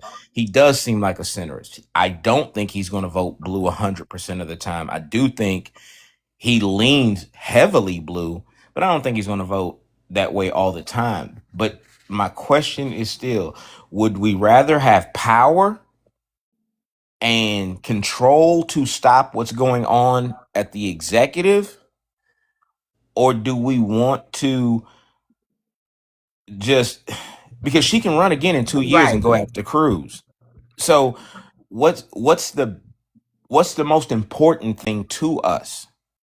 And I think it's having the power to stop everything in 26 from 26 to 28. Or am I missing? No. There may be a piece of this I'm missing. So that's why I'm asking That is assuming that he's on our side just because Facts. he's Democrat. Having power is trusting that the candidate that you choose will vote in the way that you want them to. He has not called out this administration not once. He didn't say what he would impeach Trump on. He said, I would look at it and take a good look at it and make a decision. Jasmine Crockett said, I will impeach him. They asked him, what articles of impeachment would you impeach him on? He's like, I'm not going to go down to articles of impeachment. So either you don't know, which means you're not ready, or you do know and you really don't plan on doing it, and you don't want to call him out because you want to stay on his good side for whatever reason that may be. Miriam. I don't think that we should impeach him. I don't think that we should impeach him unless we have 60 Democrats in the Senate. I don't think we should do it because it's a waste. It gives up too much political capital. Okay, but say we got 60 Democrats in there and he the only one that vote no, and it's pointless. What if he don't vote on it? He's not even giving us assurance that he would vote on it. If there are 60 people, he didn't say that I would impeach him. Well, we learned that lesson with Cinema and Mansion. Yeah, Like when you talk about I get what you're saying. I get what you're saying. But the first thing to even get it to the Senate, we still got to go through the House. So we still got to get control of the House. Which is more I important. just And think there's so many. I don't care about impeaching him. I don't care. This is me. This is me speaking solely for me. I don't care about impeaching him because here's the thing: we've done it twice. Nothing has happened. Because it Nothing has got come stopped of in it. the Senate, though. I know, but what I'm saying is, what I care about is blocking any legislation. What I care about is bringing in people to face congressional hearings and impeachment from Congress and facing charges. That's where my thought process is. I get Kristi Noem. We want to know where that $140 million is at. We I want to know where agree. that's at. I I want agree. Cash Patel in. I want to know about the fraud with him. I want him in jail. That's where my focus is. That's why I'm like, who Right. cares about impeaching him? I Stop agree. his agenda. What Hmm. makes you think that he's going to do it? Did he say Who? he's going to do it? Tallarico. No. The House can bring his cabinet in. The House can bring them in and start impeachment on them. Right. And I say it's important to vote on the House. I totally Mhm. agree. That's why I say it's more ways to flip Texas blue than Yeah, just right. Tallarico's seat, because it Right. got to go through the House first. So it's more important even too to make sure that we get all these blue Democrats, that also to approving themselves in the House. That can help. Mhm. That helps first. Right. Opposed to somebody who is also untrustworthy, lying straight to your face, somebody you don't know, Mary Adelson. Somebody gave me $9 million, bitch, I would be taking you to dinner. I know your favorite color. I know what Facts. side of the bed you sleep on. What are we talking about? What's your favorite song? Like, come Right. here. Okay. Like where you like to do at night? How do you wind down? I know your Right. grandmother. Come here, let I me want run to this hear where bathwater. Skeptic Right. and Stephanie are on this, Thank you, Buttermel. or Sianca. I don't forget about you, baby. You just always with me, by my side. So Yeah. I just don't want us to give up power or the opportunity to seize power because I just think it's going to be until 28 when Bashir wins, Bashir 28. I just I'm gonna keep waving that flag. I just don't want us to give up any opportunity we have to stop this guy through with Congress because Hakeem can then go in there and start when he's Speaker of the House. Now we can start. Hey, we're gonna dismantle all this stuff. We're gonna start Yeah, pulling it see, and apart that's what me all and at you the differ. seams. I'm not a Hakeem fan. Mm-mm. Let me I'm not a Hakeem get fan. let me get to the people that haven't spoke yet, and then we'll Oh, continue this sorry. conversation. No, you're fine, because it leads into my other question, and hopefully we do have some candidates in here that are listening to you guys' responses, because these are great. Stephanie, Skeptic, or Sianca, want to reply to anything that's been said? Yeah. I had to feed my guinea pig, give her some water, but yes, I have a zoo. I feel with the Texas, it reminded me of 2024 election. That's what it reminded me of. The whole thing. With Tyler, I don't know nothing about this man. So listening to the details from Jessica, it's like, okay, this sounds familiar again. So we can't have another John Fetterman of Pennsylvania. It seemed like it seemed like this party is so easily duped in candidates that are undercover Republicans running for Democrats. And there has to be a way to vet, like seriously vet these people. We gotta pay attention, and it's between a rock and a hard place. And Jessica, I understand, because look what happened with John Fetterman, and there was another person that voted against something that we was going through. I forgot what it was. So many stuff going through. But how do we get to the point where we know there are actually four policy that actually makes sense and not go in there and be a turncoat after having a stroke? Like, I don't believe that. I'm sorry. I'm sorry. I shouldn't have said that. But It's the truth. is there a way? Because we get duped every freaking time. Yep. Yeah. So where does it end? What do we do? What do we do? How do we hold them so accountable when they got to tell the truth before we put them in there? Because see, oh, you're a Democrat. Okay, come on. No, we can't do that. We got to have something there.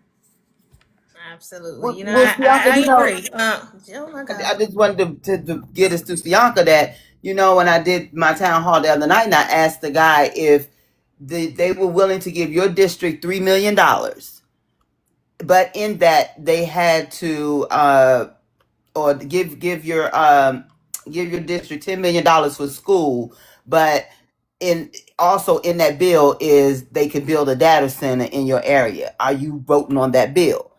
And he's like, I asked something else, and he was like, absolutely not. Okay, so because it was like a layup on that. Yeah. But I gave him something a little harder, which was 10 million. Because at first I said 3 million, then I said 10 million, but they get to build a data center. This is both in the same bill. He's like, well, I don't know. I gotta weigh out the thing. So when we ask those straight up type questions, you will probably they have to make a choice. So you probably could get more answers out of it that way. Yeah. Right. And to that girl, Lisa, I'm not saying that his stroke was I know we don't, I know we can't stop that. So I take that back, but he just been a turncoat. So I will take responsibility for my words, but yeah, there you go. No, but like, not to cut you off or nothing. Like, we got what's going on in Florida. We got Jolly that was a Republican, and now since he don't like Trump, he switched over. It ain't even been a year, and he running on a Democratic ticket. That got to be stopped. He was just a Republican. And I think it happens. I've seen, I just seen a news story about, I think she was out of North Carolina, and she ran as a Democrat. She didn't win, so she flipped Republican to try to win whatever seat she was running for. I can't remember. So I guess it happens on both sides of the aisle where people flip. Skeptic or Stephanie, did you want to respond? Because I do have a follow-up question that, relates to all of this. Yeah, I mean, I'm pretty surprised at a lot of the turnout that I've seen, just like early turnout that they've had with the maps. In my area in particular is a heavy red area where, this man was voted in. You saw the signs everywhere. So I'm proud at the fact that Texas, I see a change. I'm seeing the shift as far as what people are actually looking at and how much information they're gathering. I will say I think that as much work as Representative Crockett did for the Latino community, I would have thought that there would have been a bigger turnout. And I think in that aspect, it was a letdown for me. The fact that I'm not seeing Tellurico right now, we're seeing a measles outbreak in one of the holding facilities for immigrants, the detention center, and it's in the El Paso area. That's where Tellurico won heavily. He had a lot of Latino support. I'm not seeing where they're coming out and asking Tellurico to go out and fight and go stand outside of the detention center and do something. The way that the Latino community was kind of, getting that from Jasmine Crockett. So I will say there's a lot of things that need to be put in the front and a lot of things that need to be asked of Tellurico. And if he can't do that, then he can win the vote of a lot of people that at this point, even like myself, I can't really view myself getting behind it heavily. It's just hard because I haven't seen him do the work behind it the way that I did see with Jasmine Crockett. Okay, so you're not sure which way you're gonna vote yet. I'm gonna vote Democrat, and I know I will vote for him if it comes down to it. But I'm not happy. I don't know that I am going to donate and do calls, and like over here we got really active with Jasmine Crockett's with her campaign, and like I don't know that I'm going to be heavily involved like that because I don't feel the support from him or from his campaign to the Latino community or to like any community, to be honest with you. He's just kind of come out and he failed at not putting the 10 Commandments into the public schools because the 10 Commandments are currently in the public schools in Texas, and that's his big topic that he kind of spearheaded, and he wasn't successful at it. So like I just don't know like what it is that we're supposed to get behind. So I have a lot of criticisms, and I think right now it's a little bit too fresh for me to like, I'm not going to advocate for him or take up for him because I see all the negative things that, like I see a lot of the other side of it when it comes to him. I haven't really gotten on board with him 100%. But when I say that, I don't mean that I'm not going to vote Democratic. I'm going to vote for the chair. And if he won the primary, so I will vote for him. But I can see the other side of it because I also feel the same way. Like, if that makes any sense. Okay. Stephanie, did you want to say something? Yeah, I was probably glad y'all saved me for last. I've got the unpopular opinion in the room apparently. And don't get me wrong. No, don't nobody come after me. Don't get me wrong. In this particular instance, I wanted to see Jasmine win, and I do love the way that she comes after people. She calls people out. She tries to hold the government accountable. Now, I have never in my life, nor will I ever vote Republican, but I have recently been very disappointed in Democrat as well, and I am neither. I am for third party. I'm for independence. I am for money out of politics. That's what I'm for. I don't want to see PAC money. I don't want to see APAC money, of course. I don't want to see corporate funding, because then when corporations are involved, you are advocating for the corporations and not for the people. I don't care about the letter next to your name. Okay, so I don't want to vote for people. Or letters. I want to vote for people, and I don't want to. We need to vote for policies and not for the letter as either, and especially when they are any kind of corporate or PAC funded. So that is my opinion, and that's why I can't claim left or right, but I mean it's neither really, I guess. But I definitely would rather have seen obviously Jasmine win. Okay. Thank you. I think. Oh, go ahead, Jessica. I just wanted also to be clear. These are my thoughts and my decisions, and I respect anybody who choose to do what they want, what they vote and how they choose to vote and who they vote for, who they don't vote, which you leave blank, what you don't, and which way you go. Because, that's your voice and that's your power. And so this is just mine and my thoughts and my movements. Again, we're all human. 8 months could change, but that's just where I stand right now. So I appreciate the respect on my decision. Again, I respect everybody's decision and what they think and how they choose to move forward. Thank you. So I want to follow up on this conversation because the majority of the panel, Stephanie did say she's more of an independent. She's not really left or right, but majority of the panel is somewhere on the left. I won't say Democrat because Democrats have such a big tent, right? You have Democrats, but you have leftists, you have liberals, you have progressive, you have socialists. So what strategies do you think the Democratic Party should use to kind of come on with a central message?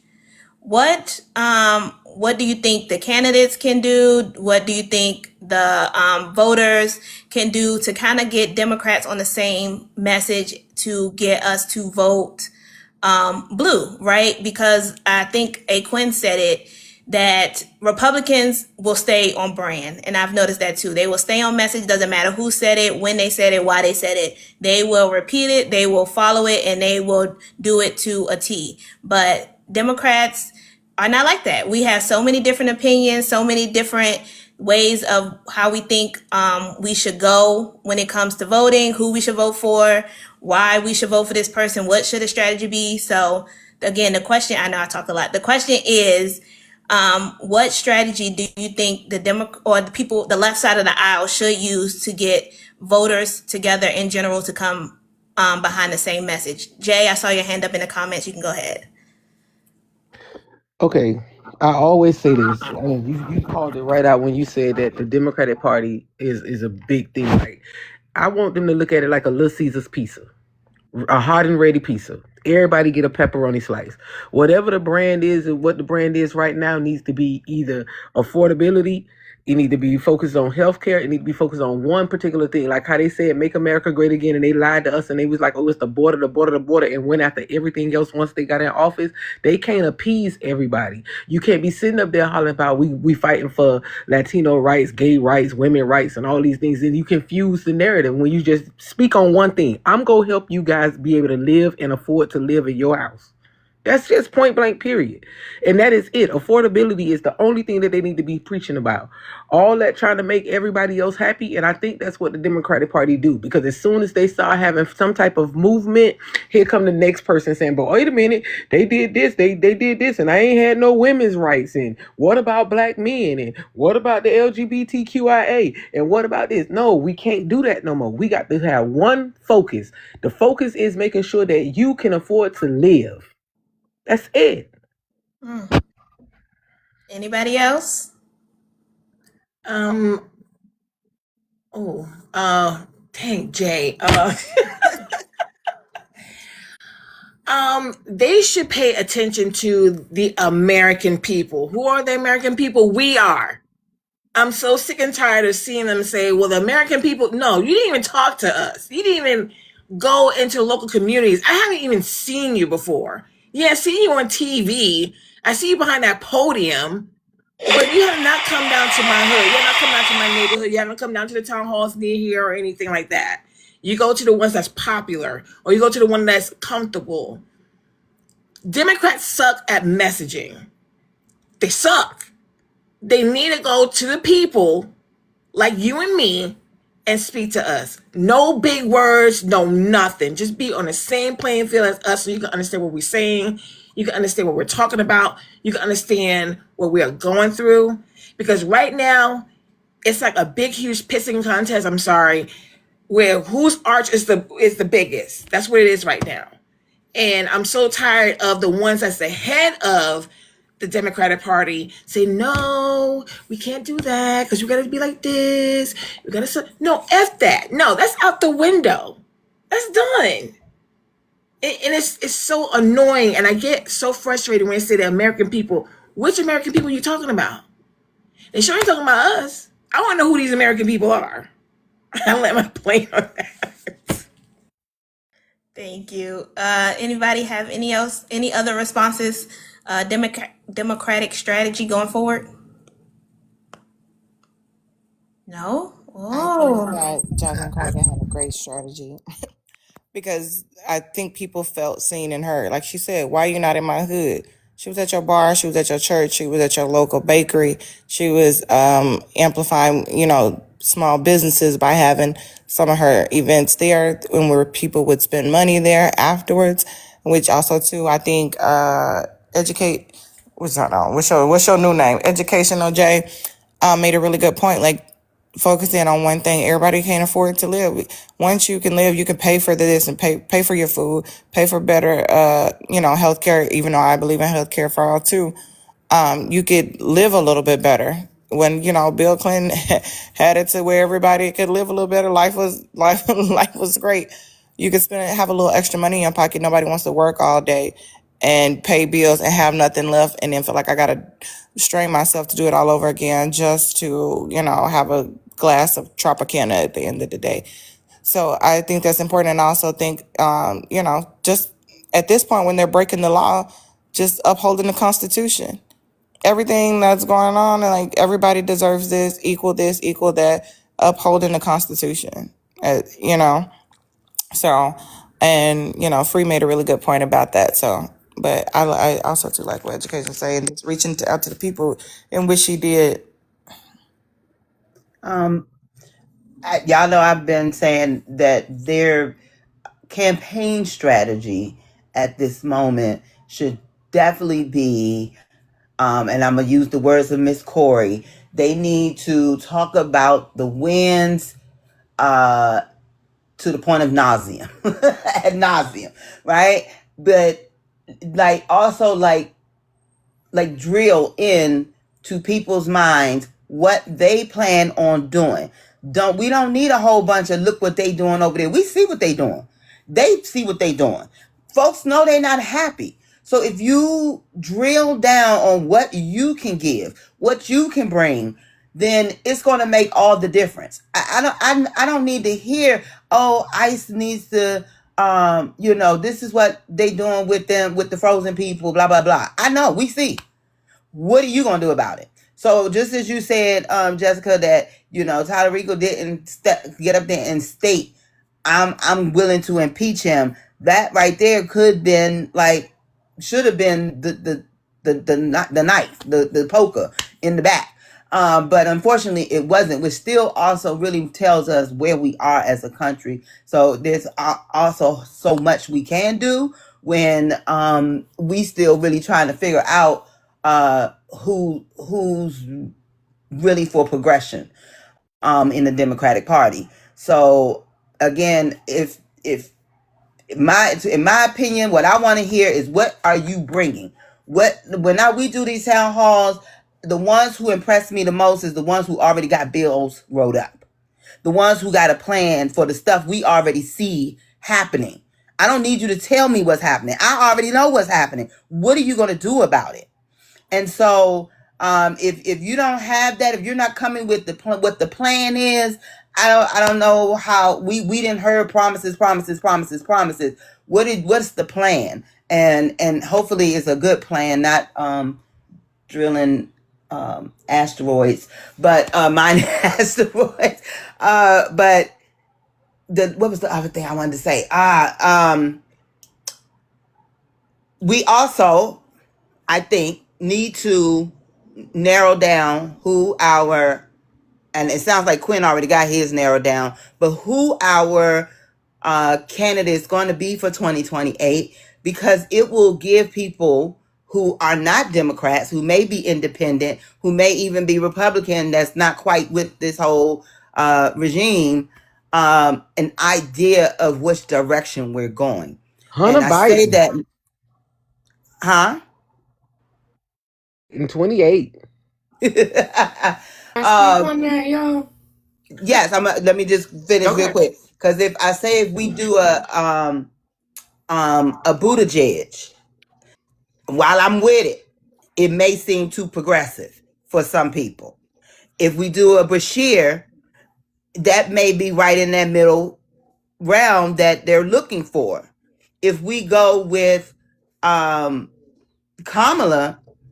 it may feel like that we trying to win the race again. I don't know. Like I said, so it's just going to depend on who we are going. We say we want to back. That is going to give them an idea of what direction the Democratic Party is trying to head in. So go ahead, Stephanie. Thank you. Excuse me. I don't know what's up with my voice, y'all. My goodness. So, as I said, I'm not on either side. I'm more obviously I'm left, but I'm I'm progressive. I'm independent. I'd like to mash up all these little categories that they like to put us in, and pick out the ones that are work for you. So I don't have a label, but I do know that I on the podcast I've been interviewing these grassroots candidates, like I said, that are running without the money funding, right?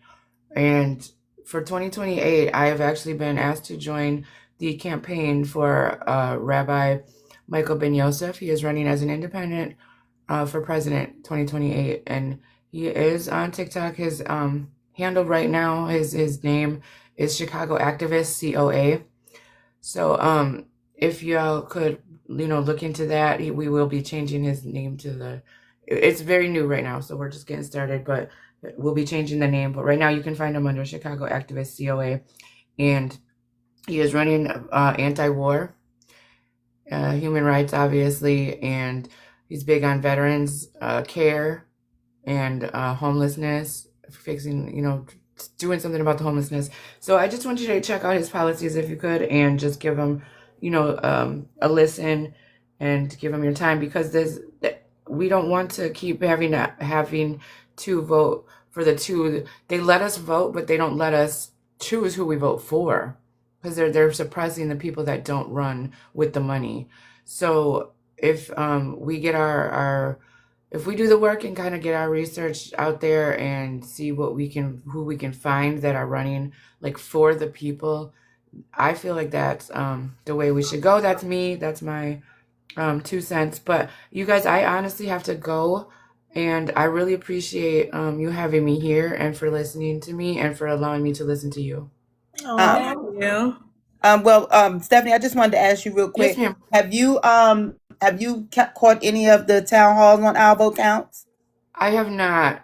Okay, so just really quickly, what we do just about every night of the week, 2 times a night, we are doing town halls with candidates that are running for the midterms all over the country, all over the country. So, Yes, ma'am. as we was talking earlier about something on Sianca's panel, that while some of the candidates who are running for state seats or local things or whatever may not be as important to everyone, I would really like for everyone to be in there when these people running for U.S. House seats, U.S. Senate seats, and particularly your state are in doing their town hall. You come in, you engage, you ask them the tough questions, because these will be the people making our laws. So I encourage you, if you have not followed us, make sure you follow us. Like I said, every night of the week, around about somewhere between 6 and 9, we are doing town halls with Okay. candidates. I did come into one. It was it was a little while ago, and I don't remember the candidate's name, but I do know that you have had some people on there that I have also, interviewed and spoken with, and I do appreciate that you folks are talking to them as well. So I do appreciate that. And Thank we you have for one coming. of them in a comment, Miss Erica Kopp for Virginia District 1. We She's got in the many of them in the comments. They're in here. Yeah. Love y'all. Thank From you, Jersey. Stephanie. Oh, hi, Thank you for Miss coming Erica. up. Yes, hi. Yes. Sorry. No, you're fine. You're fine. I want to thank you for coming up. Yeah. I'll do this as a little intermission. I want everybody in the room. Thank you for being here. Actually, thank you for tapping the live. Thank you for gifting the host. Thank you for gifting the panelists.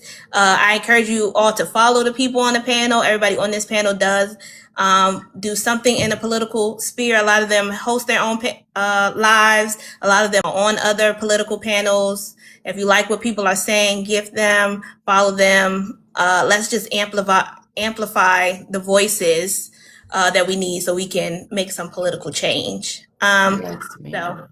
Stephanie, thank you for coming up. Thank you. Thank you, everybody. And Nice to meet everybody, and I'm you following. I too. like You too. everybody. Be safe.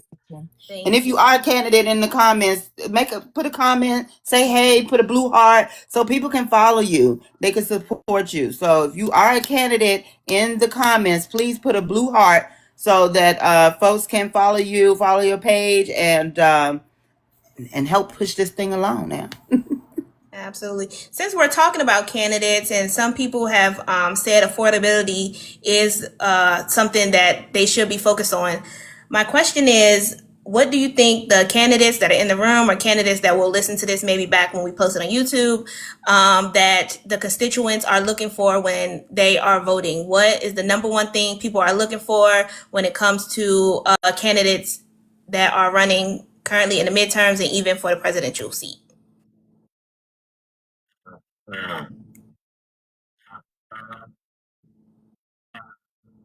Keep it local. Don't look for the national brands to come in. Keep it local the same way that they did in all the special elections, but drive home the point that things are not affordable.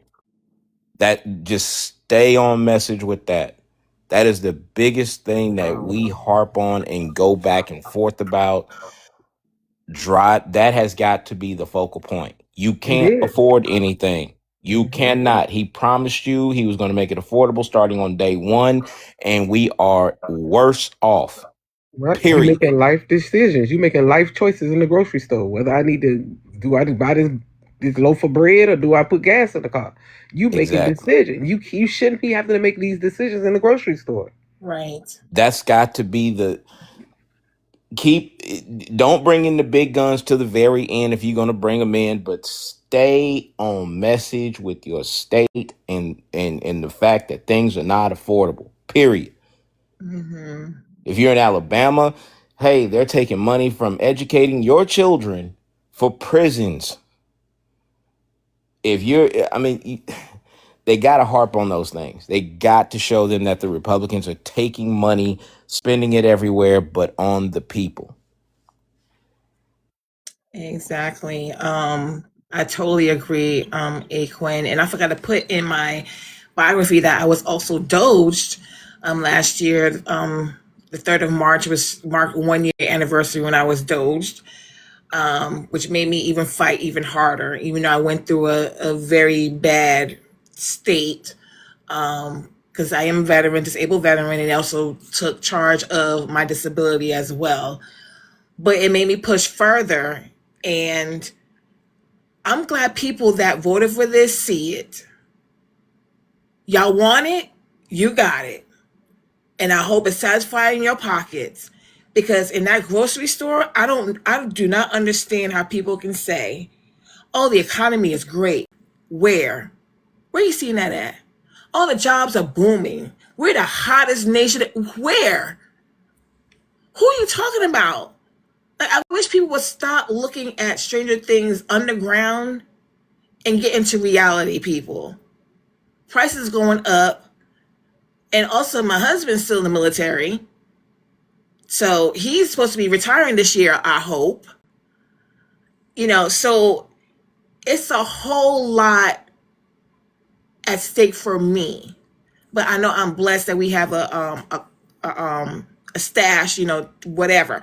But people don't have that. And I've been saying this from the beginning, before it even happened. If he start firing people, and these people are like, yeah, he's diminishing the government. Wow, yeah, okay. So the people that he diminished, their children's birthday come up, what they're gonna buy for their kid's birthday. Thanksgiving coming up, you gotta eat. Okay, Christmas is coming up, you gotta get your kids some presents or your significant other, and all these other things.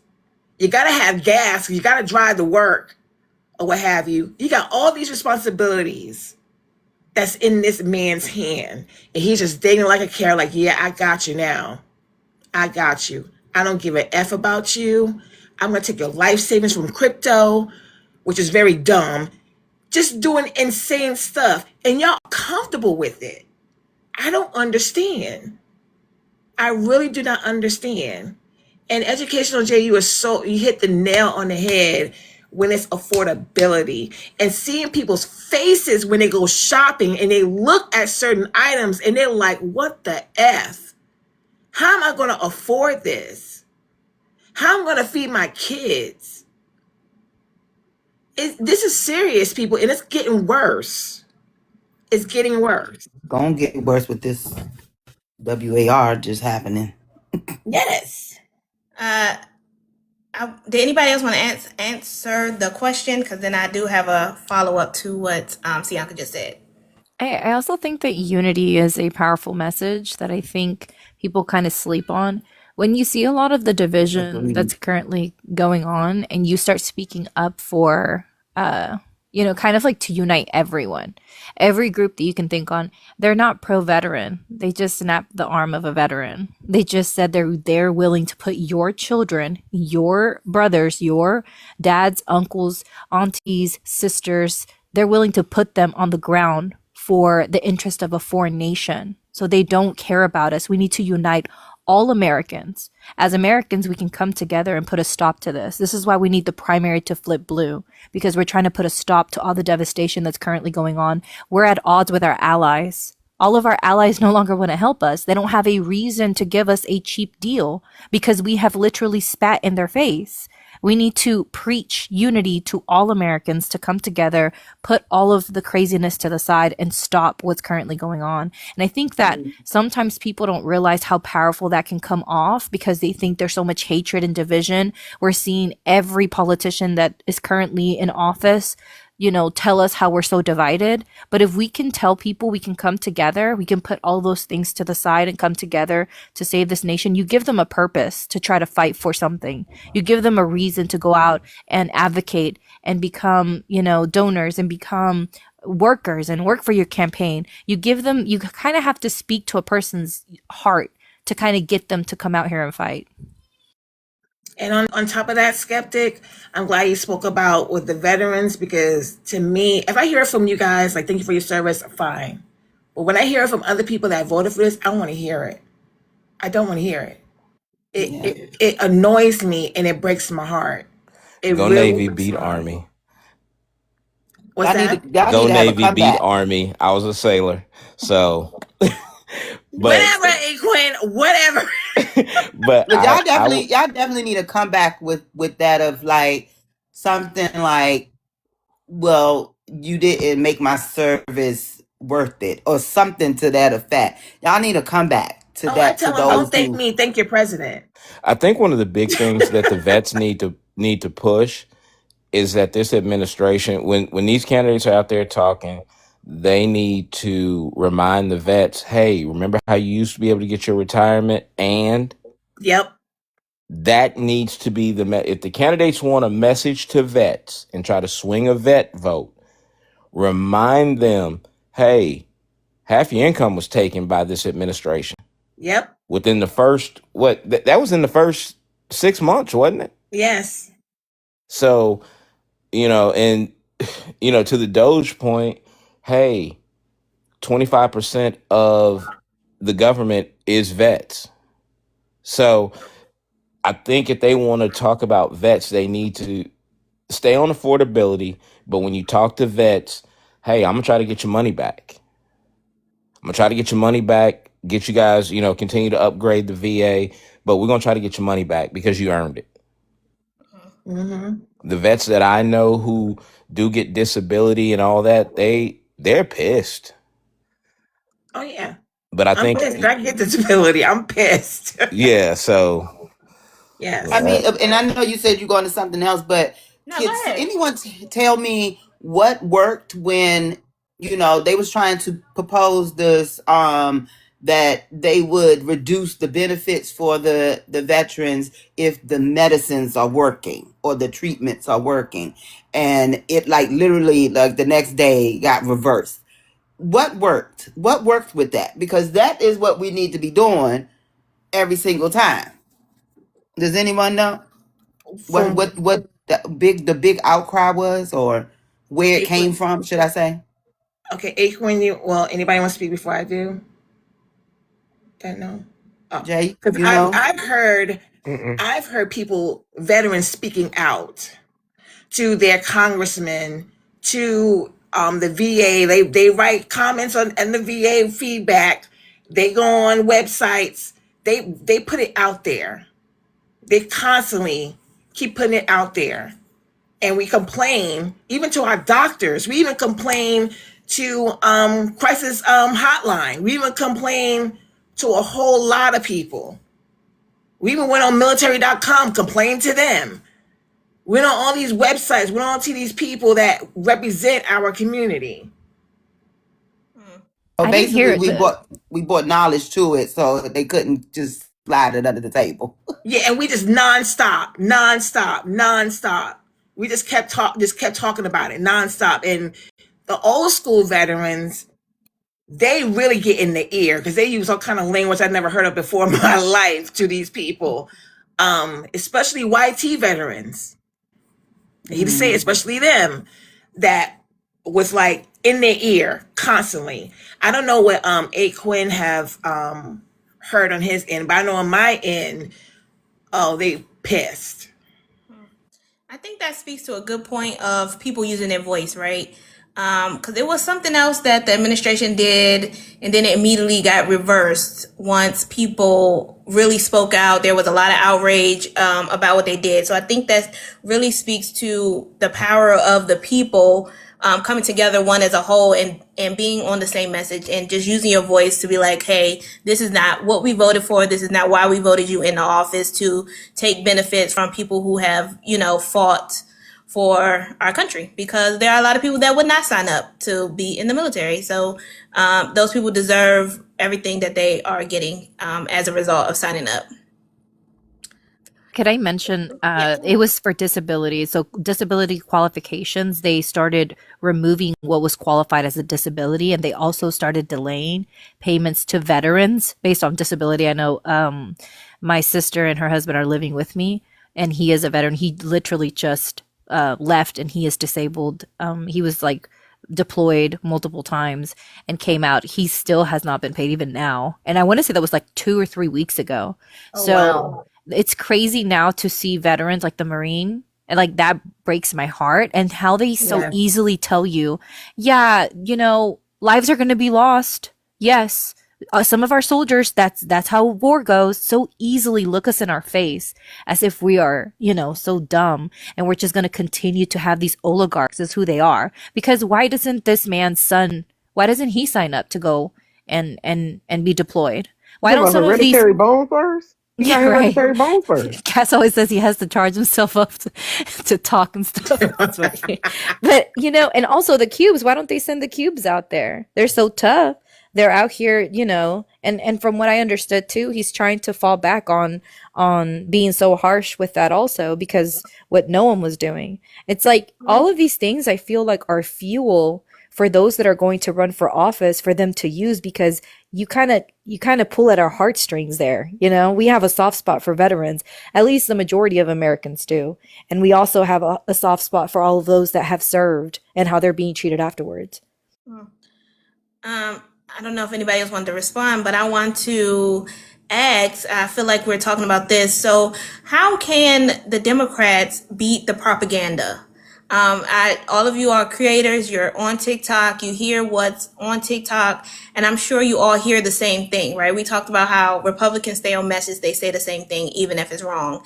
How can the Democrats beat the propaganda? Because even how do we support creators who are spreading good information? How do we support independent journalists who are spreading good information? What are you guys' thoughts on that? For one, we have to stick together. For one, we have to rally behind each other. If we have to keep the information on brand. If everybody's saying the same thing on brand like the Republican Party do, how you can tell is something that came out of his mouth.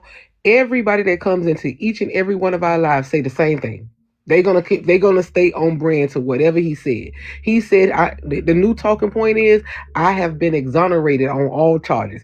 Every one of them that come into your space, every one of them that come on Fox News, Fox 5, whatever it is, they all using the same verbiage. We have been exonerated. We have to learn to stay on brand. I understand that a lot of us like to use big words. A lot of us like to articulate things differently, but we need a brand. And when you stay on brand in your same verbiage and everybody's speaking the same way, even though I know Democrats don't do that, but we have to do that in order to reach the masses. Thank you. Anybody else want to respond to that? Yeah, I definitely do agree. That's why I created We Are What's Left, to have a database of creators. So when we have the information that comes out, especially if it needs to be debunked or just new information about whatever is going on, we can have a place to, like, we can all, know what the talking points are. Like you say, you deliver it differently, but we're all on the same brand. We're on the same message, and we are making sure that we like, repost, and share each other's content so we can continue to spread it out to the masses as we, continue to grow. Because we all stand behind one thing, which is truth. Keep truth alive, truth and humanity for all, our bare necessities. So I think that what he said is on point. We just need to make sure that we're debunking this information. When it comes out, we need to be ready with our content to go ahead and shut that down and keep pushing it as well, and flood the algorithm, break the algorithm with the truth. Absolutely. Thank you. Sianca, did you want to say something? Yeah, I'm just echoing what Z had put in. We need to simplify the message. And I do agree, Educational J, that we need to, I don't like to use the word dummy down, but to make it simple for a newborn baby to understand, as my mom would say. I know we get tired of it. I know it's like, okay, I don't feel like repeating myself. And I know it gets annoying, but we have to stay in the fight. We have to keep repeating ourselves over and over and over again. I know it gets annoying, but Democrats suck at messaging. So we have to do their homework for them. I hate to use that kind of cliche, but it seems that's what we have to do as a people if we want to get through this. Yes. They need to be like Trump, repeat it 3 times. Maybe it will stick. That's, I think that. Even while he wasn't running, he was still running his mouth. Yes, Right now, yes. he's still repeating it. Let me welcome Ayana to the panel. Ayana, welcome to the panel. If you want to give a small little introduction, and then you can add about Democrats' messaging or propaganda, how to fight it. Hey y'all, my name is Ayana and I'm one of the moderators with Our Vote Counts. I also have my own podcast, Ayana Explains It All. I've been an attorney for 23 years. I'm in the state of Ohio, which is starting to turn ruby red, but we want to roll it back maybe to purple.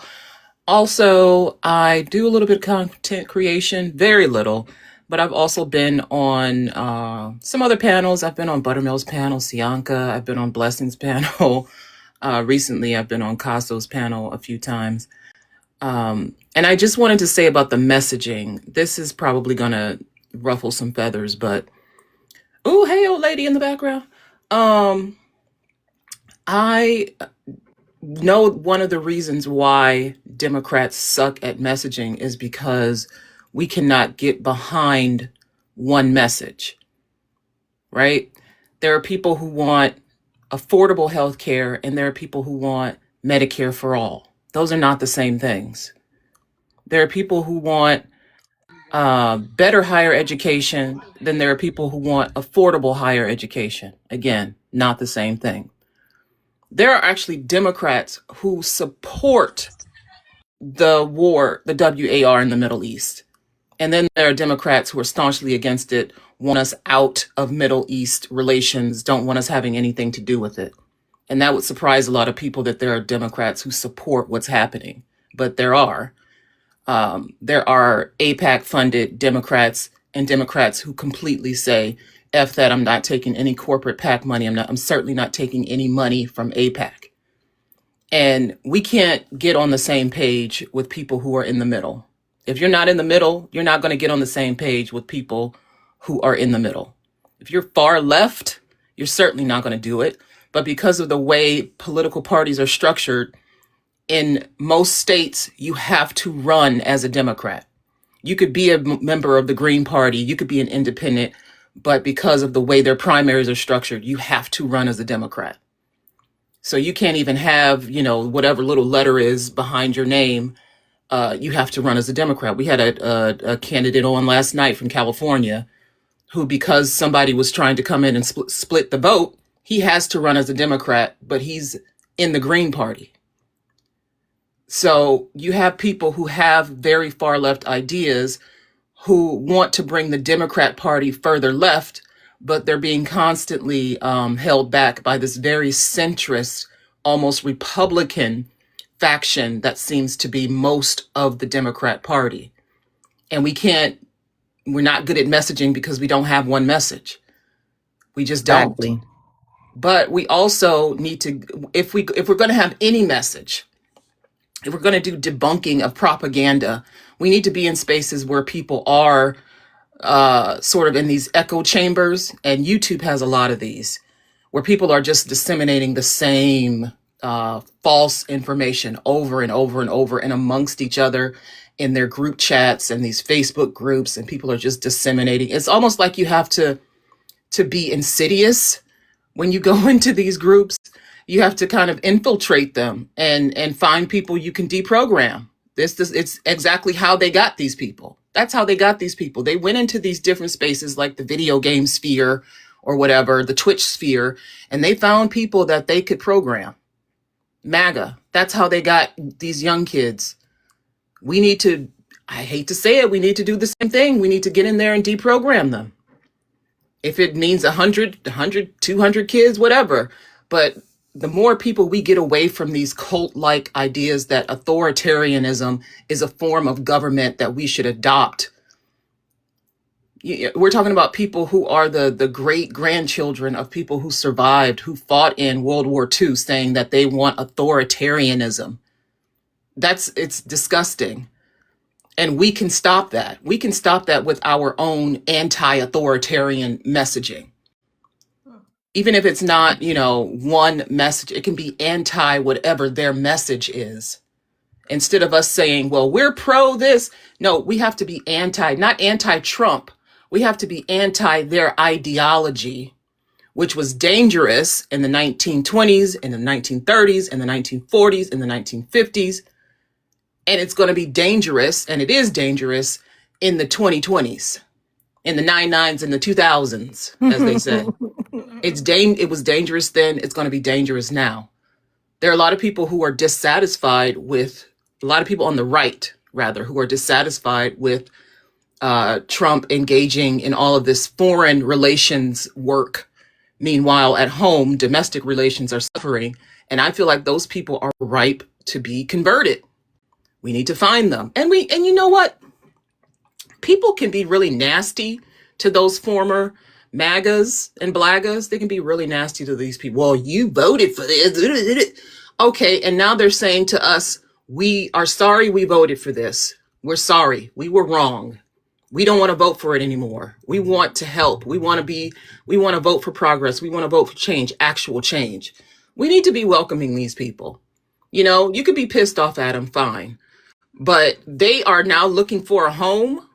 They're looking for a home. And there are going to be a lot more of them looking for a home. And we need to make a space for them.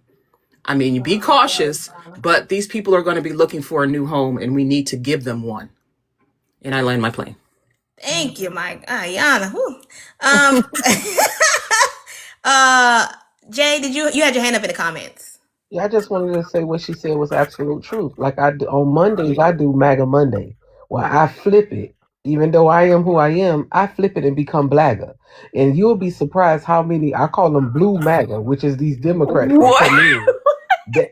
Butter, am I lying?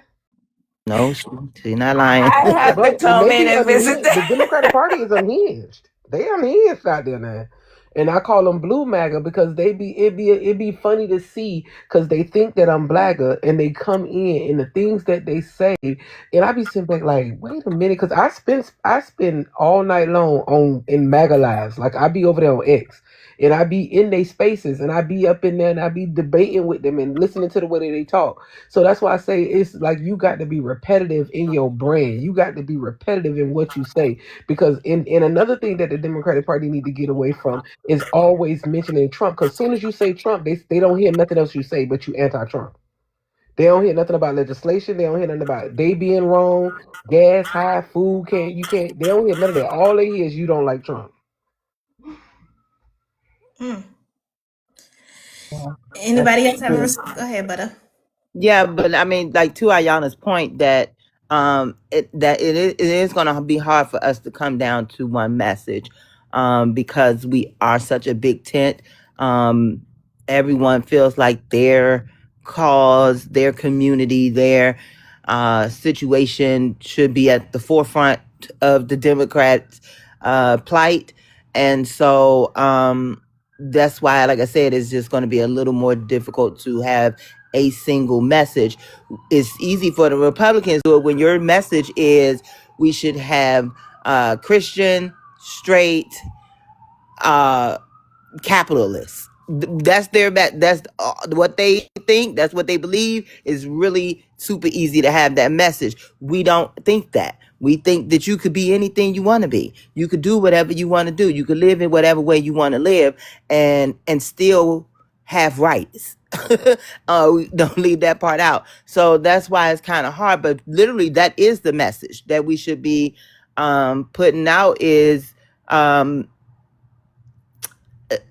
like I don't think we say it enough or make the contrast enough. No, we're not supporting AB. We're supporting the rights for women to choose, and it has nothing to do with you. Or like you got to add that part in because it's not even like, oh, she does have a right to choose if she sleeps down with but again, it has nothing to do with you. Like that should be the message is somehow just honing in on making people know that we are here for you to live your American dream, not theirs, yours. And that to me is the overall arching message of the Democratic Party, that we believe you should live your American dream, not theirs. Okay. Anybody else? Any other responses? I want to ask another question. Okay. So this is what I want to ask. We're talking about the Democratic message and what Democrats need to do. So what do you think Democrats need to, how do you think Democrats can reach non-voters and people who aren't into politics? or maybe people who are even in the middle, like they wave one way or another. What ways do you think the Democrats or people on the left can get these people to vote blue? I I think the two wings of the same bird people are probably going to be the biggest hurdle, um, because we literally would have to convince them that um, there is purpose in the system, and they have to figure out where they fall. If they view the political scene as corrupt all the way around, that just makes it a little more difficult. And unfortunately, the only way to really change that narrative is to produce. As I have told many of candidates on the town halls, that when you get there in your first year, your first 2 years or whatever, in order for you to probably be elected again, people have to actually feel some tangibles. They're going to have to see schools doing better, or that there's free lunch.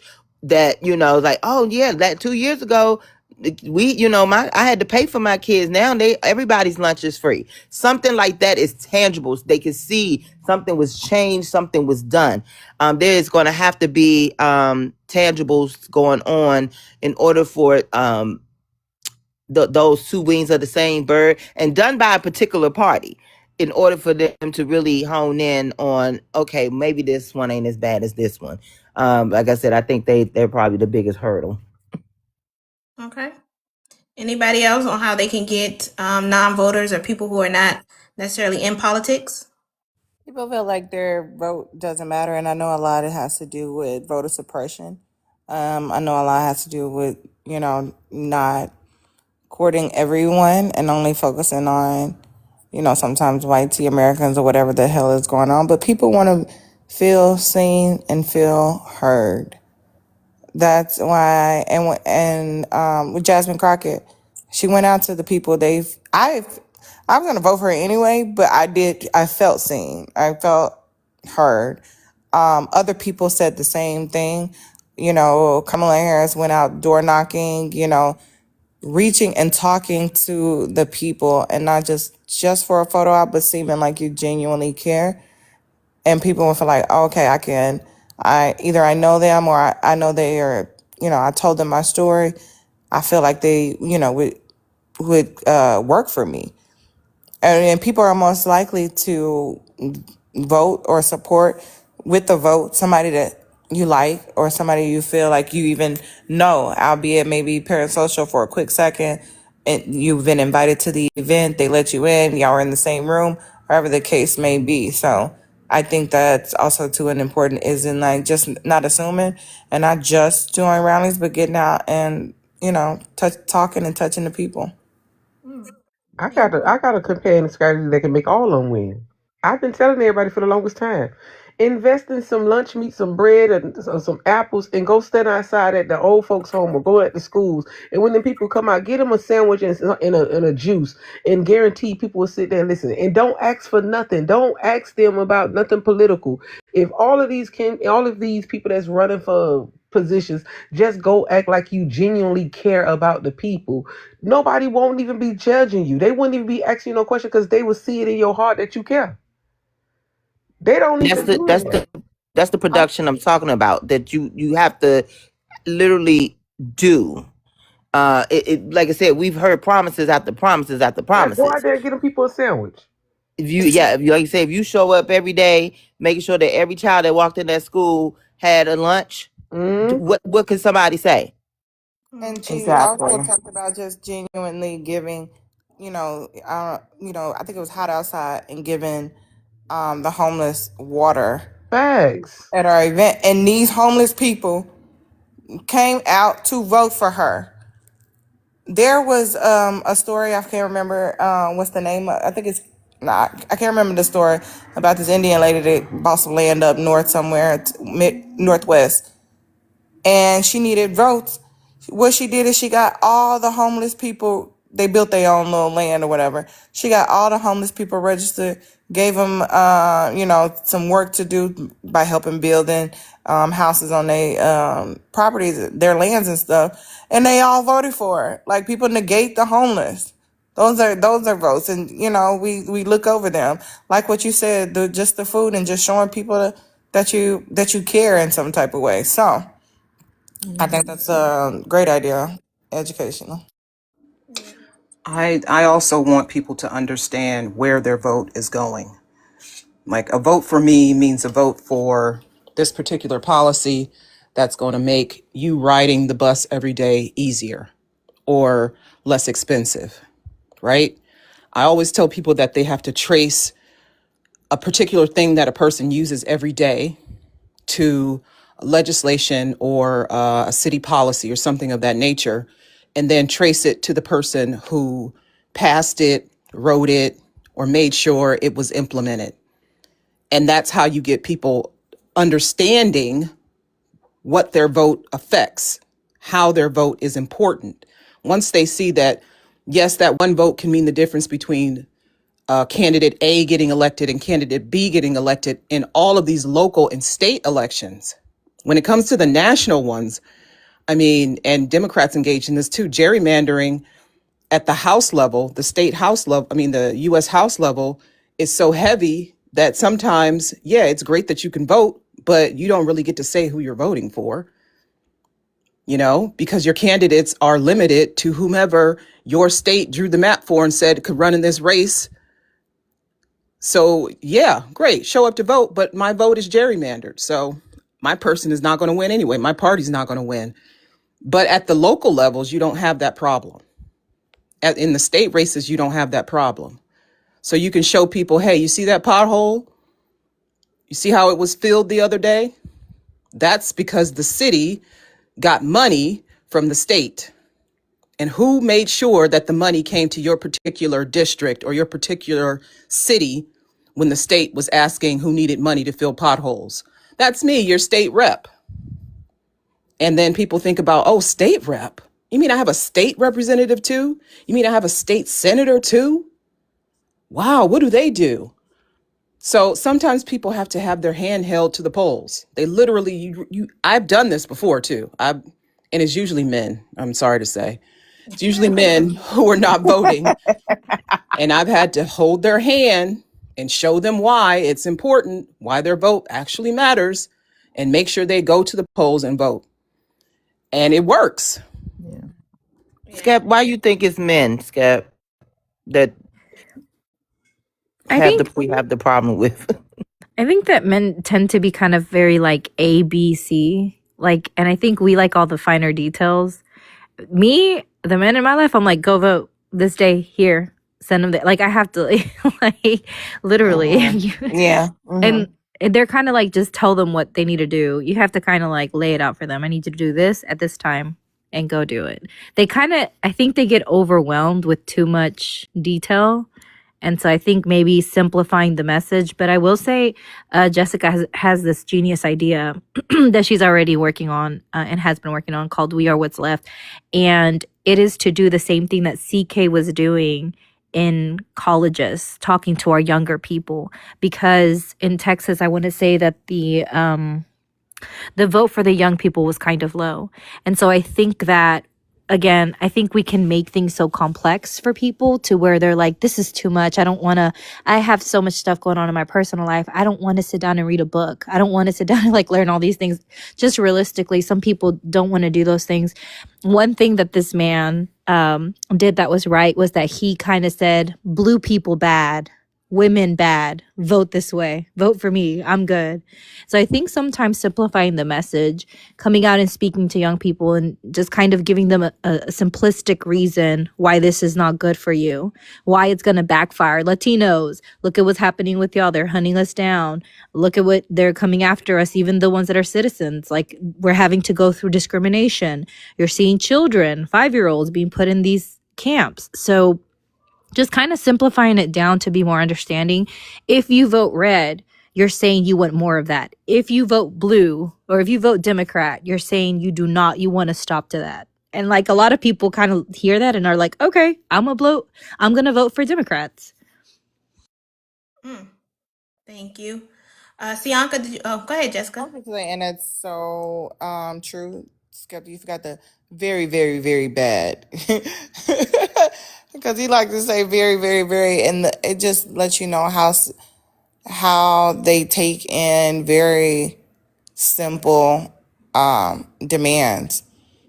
And I think when I was listening to VP Kamala Harris one time, they only think it's word salad because their vocabulary is low. They don't understand some of the vocabulary. Like, she didn't say anything. All they could grasp is I grew up in San Francisco. My mom was this, my mom was that. Any other thing that she said, which really sometimes, yeah, like, because they just didn't understand. So it's word salad to them, even though we understand it's not word salad. But yeah, you guys, make sure you guys check out We Are What's Left, the dot and the org. Check out the website, because obviously too we need money to be able to get these creators to these colleges. And if you guys have any link or resources to, speak at these colleges and get the permits to be on there, please reach out to me as well. Will do. I'm gonna check that out. Yeah. And I know that we feel kind of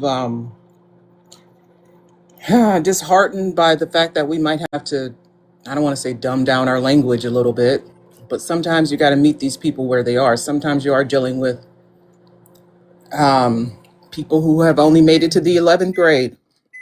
Sorry, that's my microwave in the background. People who have only made it to the 11th grade. People who didn't go to college. People who have worked on farms and in factories their entire lives. And you can't speak to them on level 10. You got to talk to them on level 2 or 3 because that's where they are. That's where they read at. That's literally where they read at. 2nd grade level, 3rd grade level, 4th grade level.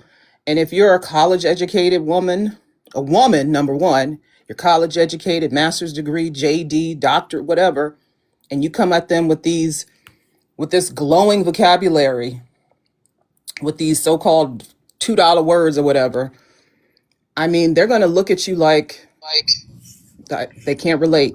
You can't relate to them. And if they feel like you can't relate to them, they're not going to vote for you. And it's not that you have to pretend that you're not educated or you have to pretend that you're not eloquent. It's that you literally have to talk to these people where they are at. You have to meet them where they are at. All of your voters, like a lot of the people, the candidates we talk to serve rural and urban districts.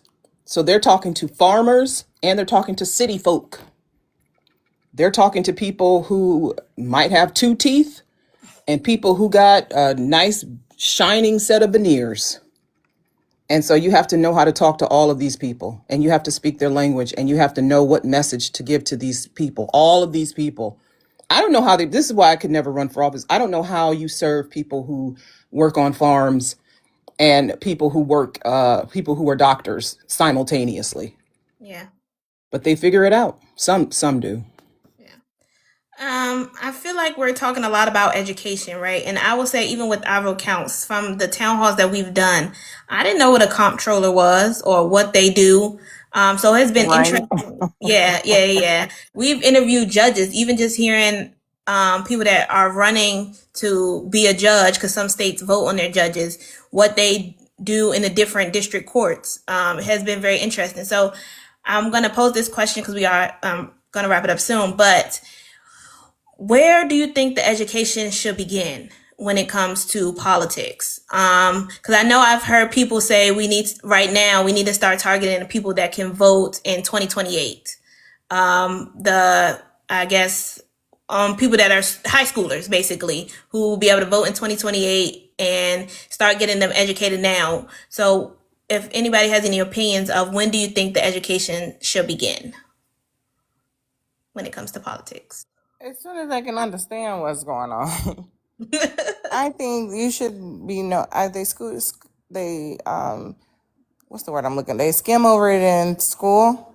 Especially if they're teaching it in school, even if they're just skimming, they need to be knowledgeable of what's happening and what's going on.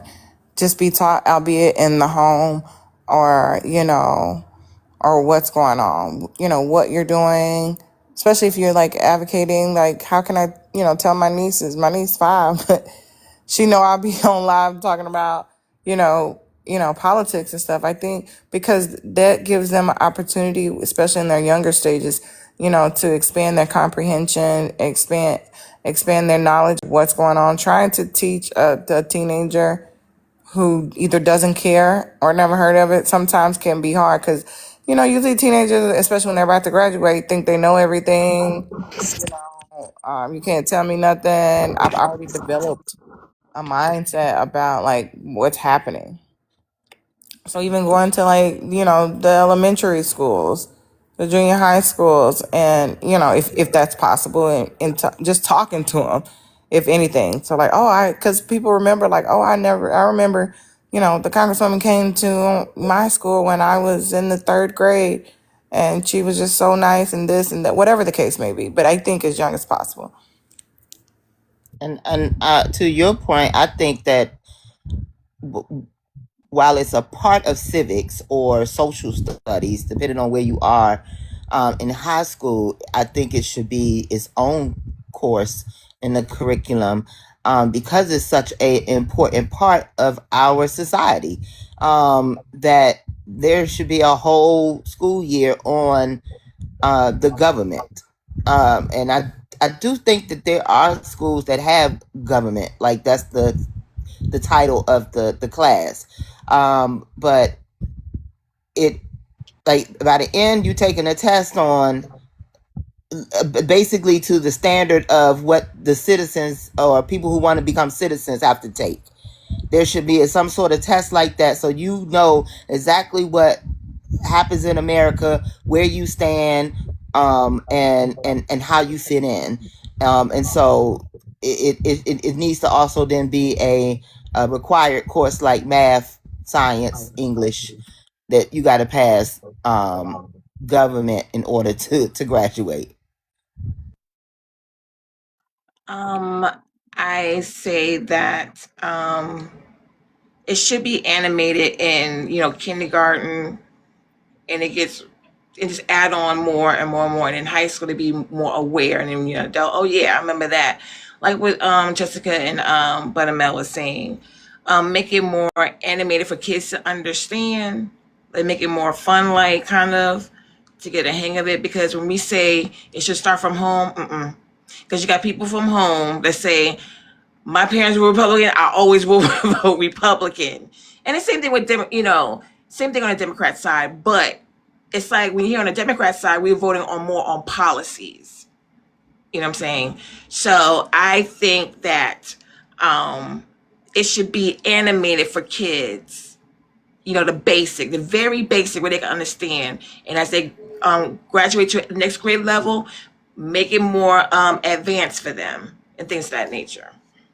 And we had that. It was called I was about to the say we bill had that on schoolhouse Capitol rock. Hill. Yeah. I'm just the bill. But they But took as those things.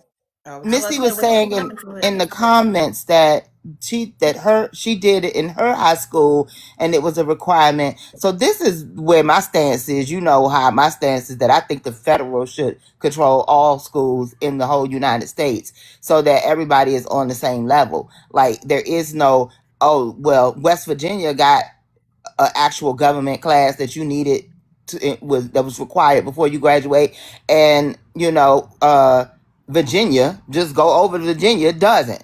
Like what?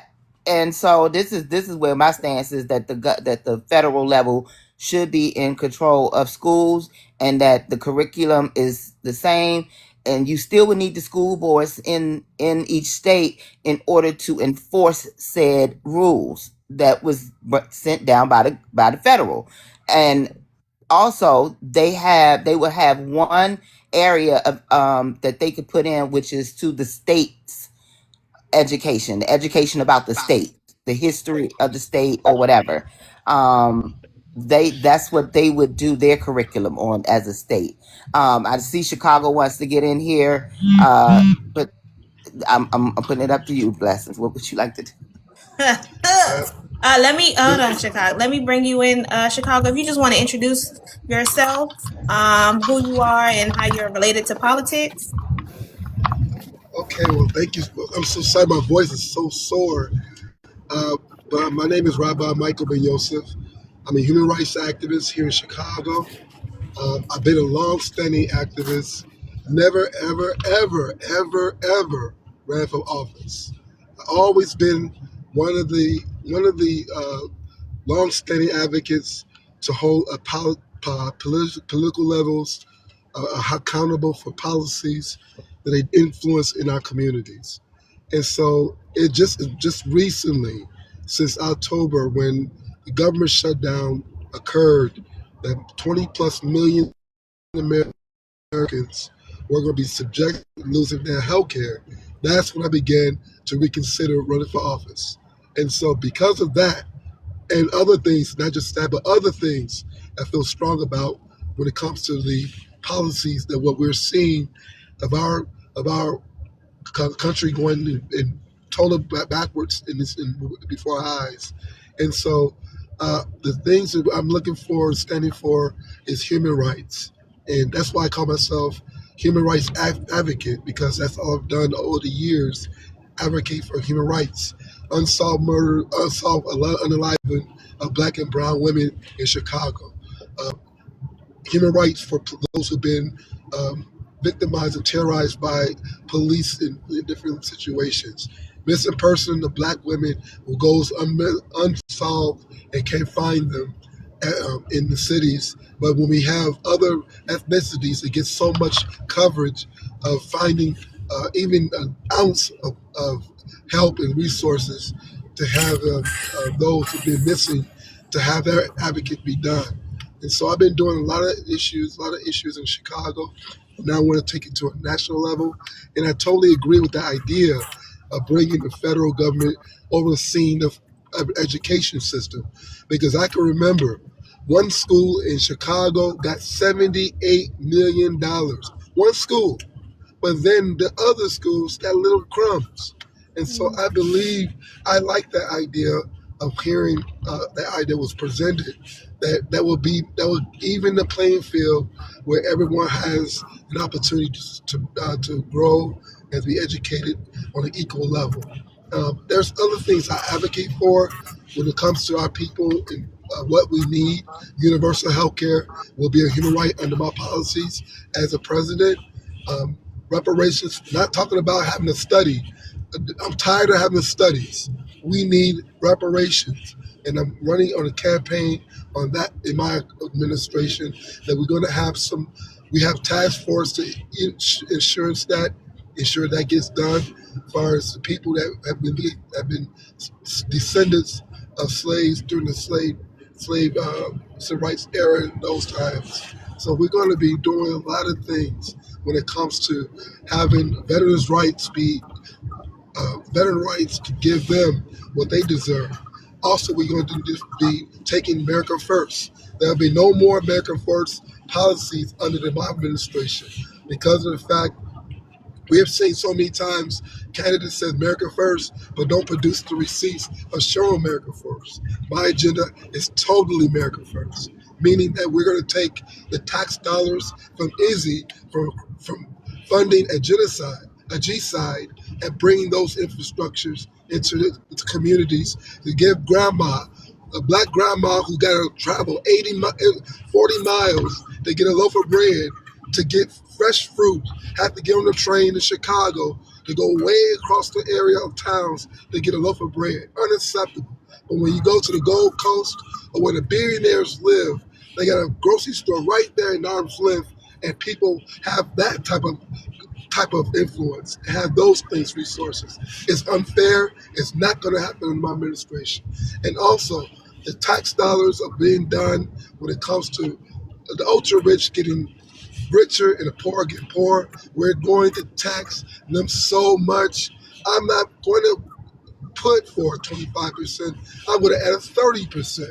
30% to getting the tax dollars. So then the communities that struggle, that disinvested, that have no jobs, have no homes, the housing crisis, homelessness, no programs, mental health hospitals in Chicago has all been closed in Chicago. We need to open every last mental health hospital in Chicago, where impacting people who have been suffering, that have schizophrenia, has mental illnesses, and don't have the resources in Chicago to have it. In other areas as well, like Philadelphia or like Detroit or like into Tennessee, those places where this investment is notoriously happening in Black and brown communities. And so this generation will see a champion for human rights. Please, please, I'm begging, do not vote the same people who uphold Trump in those seats. I put a disclaimer on my campaign. You can read it. I put a disclaimer on my campaign. If you elect me president, I cannot do the job of human rights because they're already anti-human rights. They're already anti-women's rights. They're already anti reparations. They're already anti the resources that the communities need. They're already all concerned about is the ultra rich, and the poor stays in the house, and the mother and the father is incarcerated, and the private prisons are just investing in more prisons, while more people in our communities are more in prison as opposed to being rehabilitated. So these are the programs and the challenges my administration is already ahead of the game. I already announced several ambassadors today. We have ambassadors right now already agreed to do the work day one. And so Chicago, I don't want to stop you. One yes, ma'am, second. sorry. No, you're fine. No, you're fine. You're fine. Just because I we're about know to he out start here wrapping. campaigning already. I know. Just The because we're rabbit about to ain't start playing wrapping with it up. this. Let me. I ain't playing with this because I'm gonna. it's about our voices to be heard in that city in Washington. We have been denied. If you look at my campaign page, Oh my it says, God. well, where human rights will finally have a seat at the table. And we're projecting that vision in the future right now today. We can't wait. Thank you. Thank you. I want to ask this question to the panel before we wrap it up. I want to ask, do you think the Democrats take for granted the Black and brown vote? Because this panel is full of Black and brown people. So I Right. want to Absolutely. ask Good that question. question. Absolutely. Absolutely. They sit here and they Let me hold playing on, the God. Chicago. 1 second. Let me. Cause I know you ready to go. I know you. We have our vote count so we can get you a town hall. Cause I'm sure yours will be great. Let me Woo! Sign me That go was up, around the baby. Alice. panel. Sign That me was up. Alice. She just came One in. second. Jessica, did you said yes? Yes, oh for sure. I mean, it's what I've been talking about. We just seen how they did us. It was just so blatant with this Jasmine Crockett race. We've always known that. That's why we have voter suppression, is because they want to ignore us. And when we come out, they try to stop us as well. And yeah, so yeah, all the way around. All because at the end of the day, the propaganda is, the colonization, the anti-blackness, the racism, they don't want to have to cater to us because they already view us as the bottom. So any ways that they can get around that, which we have just seen what it seems like they were trying to do is see if they could even win with the black vote, because they have a rhetoric that, we're at the bottom, but what they don't know is really we're at the top. Your pyramid is just flipped around. Well, I might be a little on the other side on this one. Um, it's human nature just to take other humans for granted, period. But the only reason I look at this differently because I think we are the Democratic Party. That, in my opinion, we are. While we're still not the majority of this country, we are. The majority of us vote Democratic. So we are the Democratic Party, which is meaning that we're taking our own votes for granted. Growing up here in the DMV, just about every Democrat I've ever voted for was a black person, locally. And so when we see a black person on the ballot, we already know they Democrat. It ain't even no question about it. It's not. It's like, oh, and if he is, it was like they Republican. Like it's a shock. So that's why where I come from here in the DMV is that's why I say no, because we literally are the party. But I'm sure that's not the case nationwide. But that's just my point of view of it. Any other response? Skeptic or Alice? Maybe I agree. I think they take. I also think that the Democratic Party, at some point, has, and both parties have these people that are kind of out of the loop. They've kind of have been in politics for too long. They don't live in the reality of the average American, and I think people have to learn. I'm coaching a little league team, and one of the things that we're working on is learning how to be a team, because I think it's natural for a person to want to be the main character and be the one scoring all the things and have everybody say your name. We have to understand that if we are actually a team, for example, if I was running for office and I saw that someone else was running for office that I thought was more qualified or was more beneficial to the party, I would, hold back. And I think we have to learn to do that, because we create a lot of infighting and we create the issues ourselves. And I think if we could do that, we could beat the right. We could be better, but everyone's trying to get their own. And so there's a lot of kind of stepping over someone, trying to ruin their reputation, doing all these things that I think if we truly believe that we're better, we have to, number one, stand strong on what we're saying. I don't think that the Democrats should have come back after Jasmine Crockett asked them to leave so that they wouldn't gerrymander Texas. I think that they shouldn't have given in on the health care for the ACA, which they ended up, not even changing or getting rid of. So a lot of things we have to be stronger. And the people that are not strong are those people that are so out of the loop, that have been politicians for so long, that they're going to abide by the way that things have always been. Thank you. Alice, you joined the panel. I came late. Y'all let me talk late. I came in later. Well, we I had a came full to. I mean, panel, I wanted to talk about the videos that we were talking about education. Just a quick note. If you go to the OVC channel and you go to all the way to the very, very end of our videos, if you want your kids to learn about how our political system works, show them that videos. They're animated. They're cartoons. They will show them what each branch does. It'll tell them what each. We have it set up by state, by city, right? By city, by state, and by federal. I think as we have them set up. So show your kids that.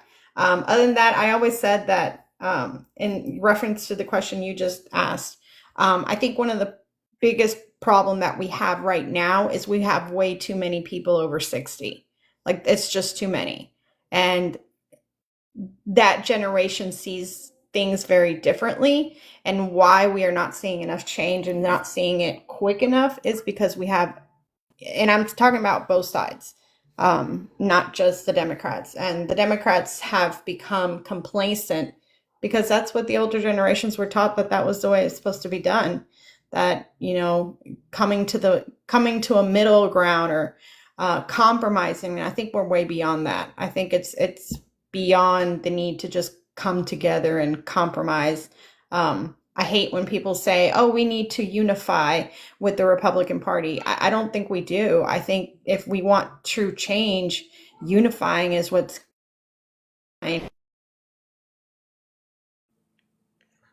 Hello? I think you're breaking up. and we become, okay, well, it's pouring here, so that's probably why. Anyways, I just think we Gotta fix this Wi-Fi, man. it's the type. Well, you can blame Hot Wheels for that. Anybody else want to answer this question before we wrap it up? Do a little outro. Go ahead, Sianca. Yeah. Buttermel brought an interesting point, because I remember growing up in Long Island, Hempstead, there was a black Democratic mayor that we had, and he was corruptible. He was like, oh, he's black, that's the one. So we are our downfall. And the reason why I say that is because we tend to get comfortable and we don't do like the work, like investigate, vet, talk, challenge, those type of things that we're doing right now. We need to do that more. And when we get there, do not get lazy. Do not sit down. Do not get a glass of lemonade or iced tea. We got to keep going. And I do agree with Alice, get rid of these old heads because they want to keep it that way, where they won't lose control of people of color who are coming up. And we just got to stay focused. We just got to stay focused. Absolutely. Yes. One thing I Yeah. just say, One second, Chicago. Let me, I got you. Go ahead, Ayana. Just very quickly, on the question of whether they take us for granted, they absolutely do, but they can only do what we allow them to do. And this kind of piggybacks off of what Sianca said. When we elect somebody, we can't take our eyes off of the office. We can't just give somebody this power. You can't take my eyes off you. Oh my God, Alexa. Alexa, be quiet. Alexa, stop. Oh my gosh. Crazy computer lady. Anyway, we can't allow them to take this powerful thing, our vote, and just take it to whatever house or office they're going to and just do whatever or do nothing at all. We have to hold them accountable. And I think there's a lot of times that we don't hold these people accountable when they're in office, and then we reelect them, mostly by not showing up to the primaries, number one, and not showing up to the general election, number two. And then we vent our frustrations at them being in office, still being our mayor. I can't believe this guy is still mayor. Yeah, when he ran for reelection, you didn't vote, remember? That's why he's still mayor. So you hold them accountable, not just by calling them and making sure they're fulfilling their promises, but by not reelecting them. They're going to keep doing what politicians do, and we have to do better with our action, with our power. Remember, your vote is your power. That's more than just a statement. That's you actually are able to hold these people accountable, hold them to the promises that they made to you when they were running for office. And if they don't fulfill them, you, number one, you can run for office yourself. Number two, you can get behind their opposition. Number three, you can gather votes, gather people who are upset like you and get them to vote for somebody else. What you don't do is what you shouldn't do is not participate in the next election because this person didn't do what they were supposed to do this time around. So you're like, you know what? I'm not voting again. So yeah, they do take us for granted. They take advantage of us, but they're only doing what we allow them to do. That's it. Well, that's facts. We are coming to the end. I thoroughly enjoyed this.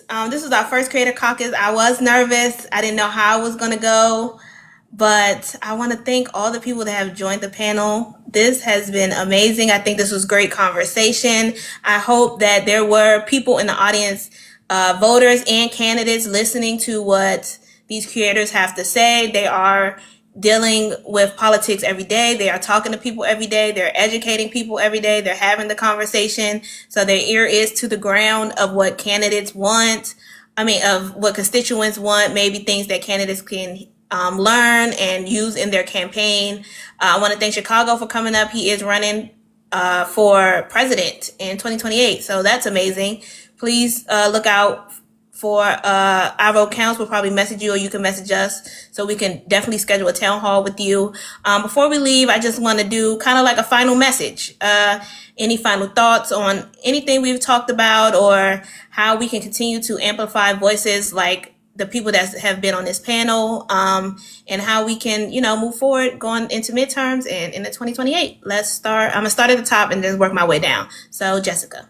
Thank you so much for having me. I want to piggyback off what they said. Your vote is your power. So you should vote. And you weaponize your vote when they're not listening to you. Like you said, get a group of people or go against their opponent, whatever the case may be, but you used it so that they respect your vote. They should know that you're showing up. Now you need to make sure that I check your box instead of their box if you're going to keep disrespecting me.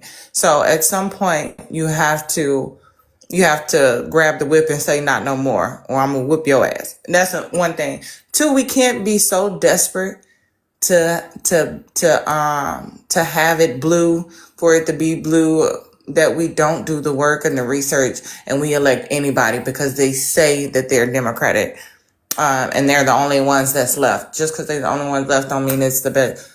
That's your best choice. Two. And make sure that you support the creators, especially like the ones on this panel. Thank you so much for having me, because we are going to end up being your new journalists, your new news outlets, where you come to have these conversations and spread information with one another and check your resources with one another, because with them being in control of a great portion, good 90% of the media, it's going to be hard to find truth. So make sure you go to wearewhatsleft.org, check out the creators there. It says what they fight for. Also a link to all of their link trees or TikToks, and you can easily just follow them if you like them. And when you see their content, repost, share, like, comment. I don't even care if you say I'm commenting for the algorithm, because that's what's going to help continue to push them out and continue to get the message out. So those are just free ways that you can support the creators, aside from, on top of monetarily, whether it be gifts or direct love. And we also have a GFundMe for our We Are What's Left, because that's what we need to be able to get them to these colleges. But I just appreciate you guys so much. Thank you, Jessica. Oh yeah, and follow me on everything, Jessica Cymone. Yes, absolutely. Thank you, Jessica. Cianca. Thank you, Jessica. It's nice meeting all of you. We made 118,000. Y'all did the dang on thing, and we thank you. We thank you. Blessings for inviting me personally, OVC. Thank God he put y'all in my life to continue to fight on. Just remember, if you just know the basics, that's great. Keep digging. Do not give up. I know it's hard. I know it's frustrating, but we got to do this. We got to do the work now. We got to do it. Continue to support us. We will support you guys. I got a lot of ideas from all y'all. And I thank you. And y'all be safe. For real. Y'all be safe. Absolutely. Chicago, do you want to have any final thoughts? How people can follow you, support your campaign? Yes, thank you so much for the invite. This is very rewarding. Congratulations to all the candidates already. You're going to be in those seats already. So I want to pray that in to fruition. You taking those streets. Secondly, in the weekend of Bloody Sunday, of all our communities coming together, Bloody Sunday is one of our historic events of representing our people in the spirit of the late Reverend Jesse Jackson Sr. in Chicago. And we memorialized yesterday, today, as he always said, taught us, keep hope alive. Amen. And I'll be Wait, I can't tell. Okay, thank you. Buttermel. Yes, I want to thank you all for being here today. We could not have done this without you. That includes Quinn, Miss Stephanie, or Dirt That Grows, educational, political, Jigga J, whatever she want to be. I appreciate you all being here. This is why we do it every day. The way you can help is follow OVC. Like I said, we are platforming candidates who are running in these midterms, that we are the people who are going to flip the house. Come through, get educated on who they are. Don't just go in that voting booth and be like, I don't know who to vote for. I don't know none of these people. Well, you could have learned one of them or two of them by visiting our vote counts and listening to what they had to say. I currently have interviewed or we had town halls on here of three ladies who are running in my district. So I have my choices. I have from the three ladies, and I know who's already in there. who's running. So I made my choice based on what all three of them came here and presented. I've made my choice, and I know this will be the best one to go to that Capitol and make the changes we need. So I encourage you to make sure, again, sometimes it depending on the day and the candidate, but between the hours of 6 and 9, look for OVC. We will be doing a town hall with somebody. Also, make sure you continue to follow the creators. And for those who have been in here from the beginning, you get it. You get it. I know this wasn't one of these rah-rah lives that with all the hustle and back and forth and all of that don't keep people attention, but that's what we need to keep having is the informational ones, the educational ones, that those who need it and that get it are going to get it. So I know we didn't have 300, 400, 500 people in here, but we got message to those who needed to hear it. And that's what I tell myself every day. I don't care if it's 9 people in there. That's who needed to hear that message that day. And it's going to reach who it needs to reach. So I just tell the creators, stay encouraged. Like I said, whether you reach 2 people, whether you reach 2,000 people, the people who need to hear it are going to hear it, and you're going to have the impact you need to have. I am super proud of OVC.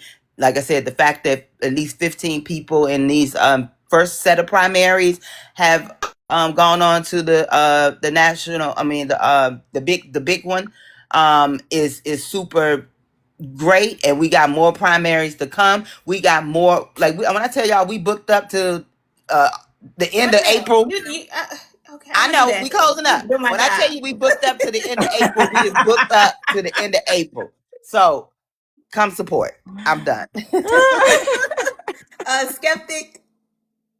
Yeah, thank you. Thank you for the invitation. And I also want to say, I know how much work it goes into it. So if you're listening and you come here on a regular basis, become a super fan or help like clear out goals as creators and as people that are having to do work and like go do research and reach out to people. It drains you. It really drains your energy and everything that you've got going on. So it's a lot of work that people, I don't know if they realize how much work it is.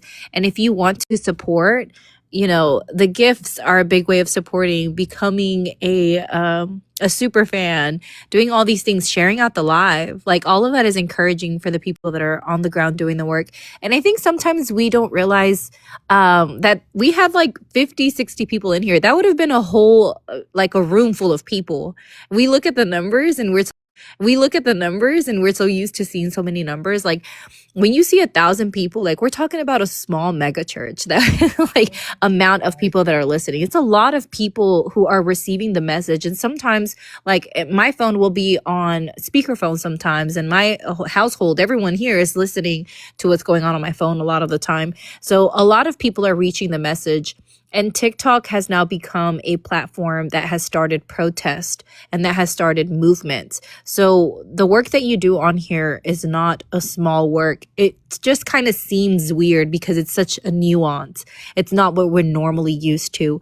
But even boots on the ground movements have started off of TikTok. So for everyone that's listening, we appreciate, and as community, this is what it takes. It takes conversations, and Buttermel's right. It's not always about the hype. Like sometimes it's about sitting down and just having these conversations and getting the information out. So I'm really grateful for it. I'm grateful to have been here. Thank you, Skeptic. Ayana.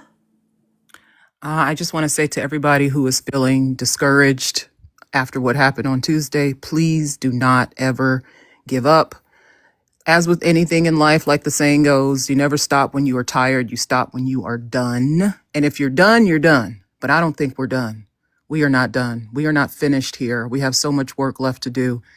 And I hope that people will join us, join the creators here, join Jessica's movement, join our vote counts movement, become a part of something, help get people to the polls. For instance, Tuesday, Mississippi, primary Mississippi. If you're in Mississippi or know someone who's there, make sure they get to the polls. We have a lot of key races in Mississippi, believe it or not. So never give up, please. And have a good night. Whew. Again, I want to just thank everybody for coming. This has been amazing. Jessica, Skeptic, Sianca, Buttermel, Ayana, Chicago, A Quinn, Jay. I knew her as Political Jay on TikTok. I wanted to tell her I've been watching her for a while too. I'm one of those people that just, maybe not comment a lot, but I do watch you guys' lives. I enjoy them.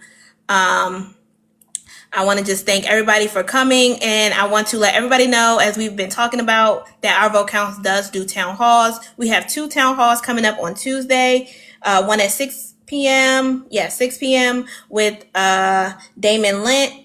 Yeah, Lynch. He's running out of Ohio for House of Representative District 1, and then at 9 p.m. we have someone running out of Florida. I don't want to mess up their name. So their last name is Gill.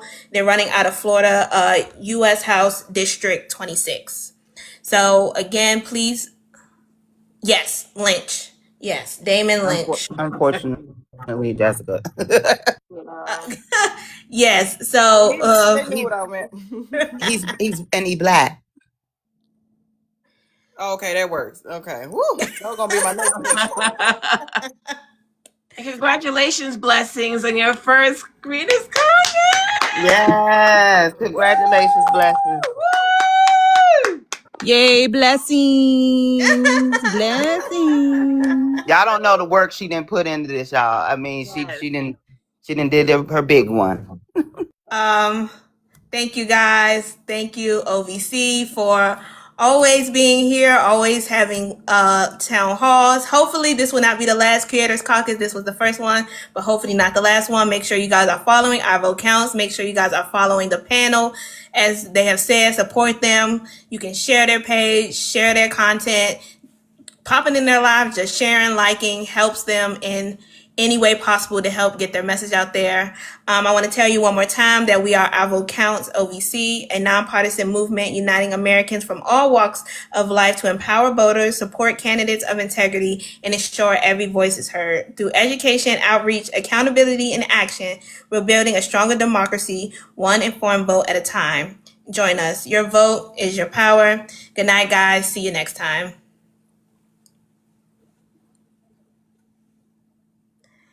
OVC, you can end it now.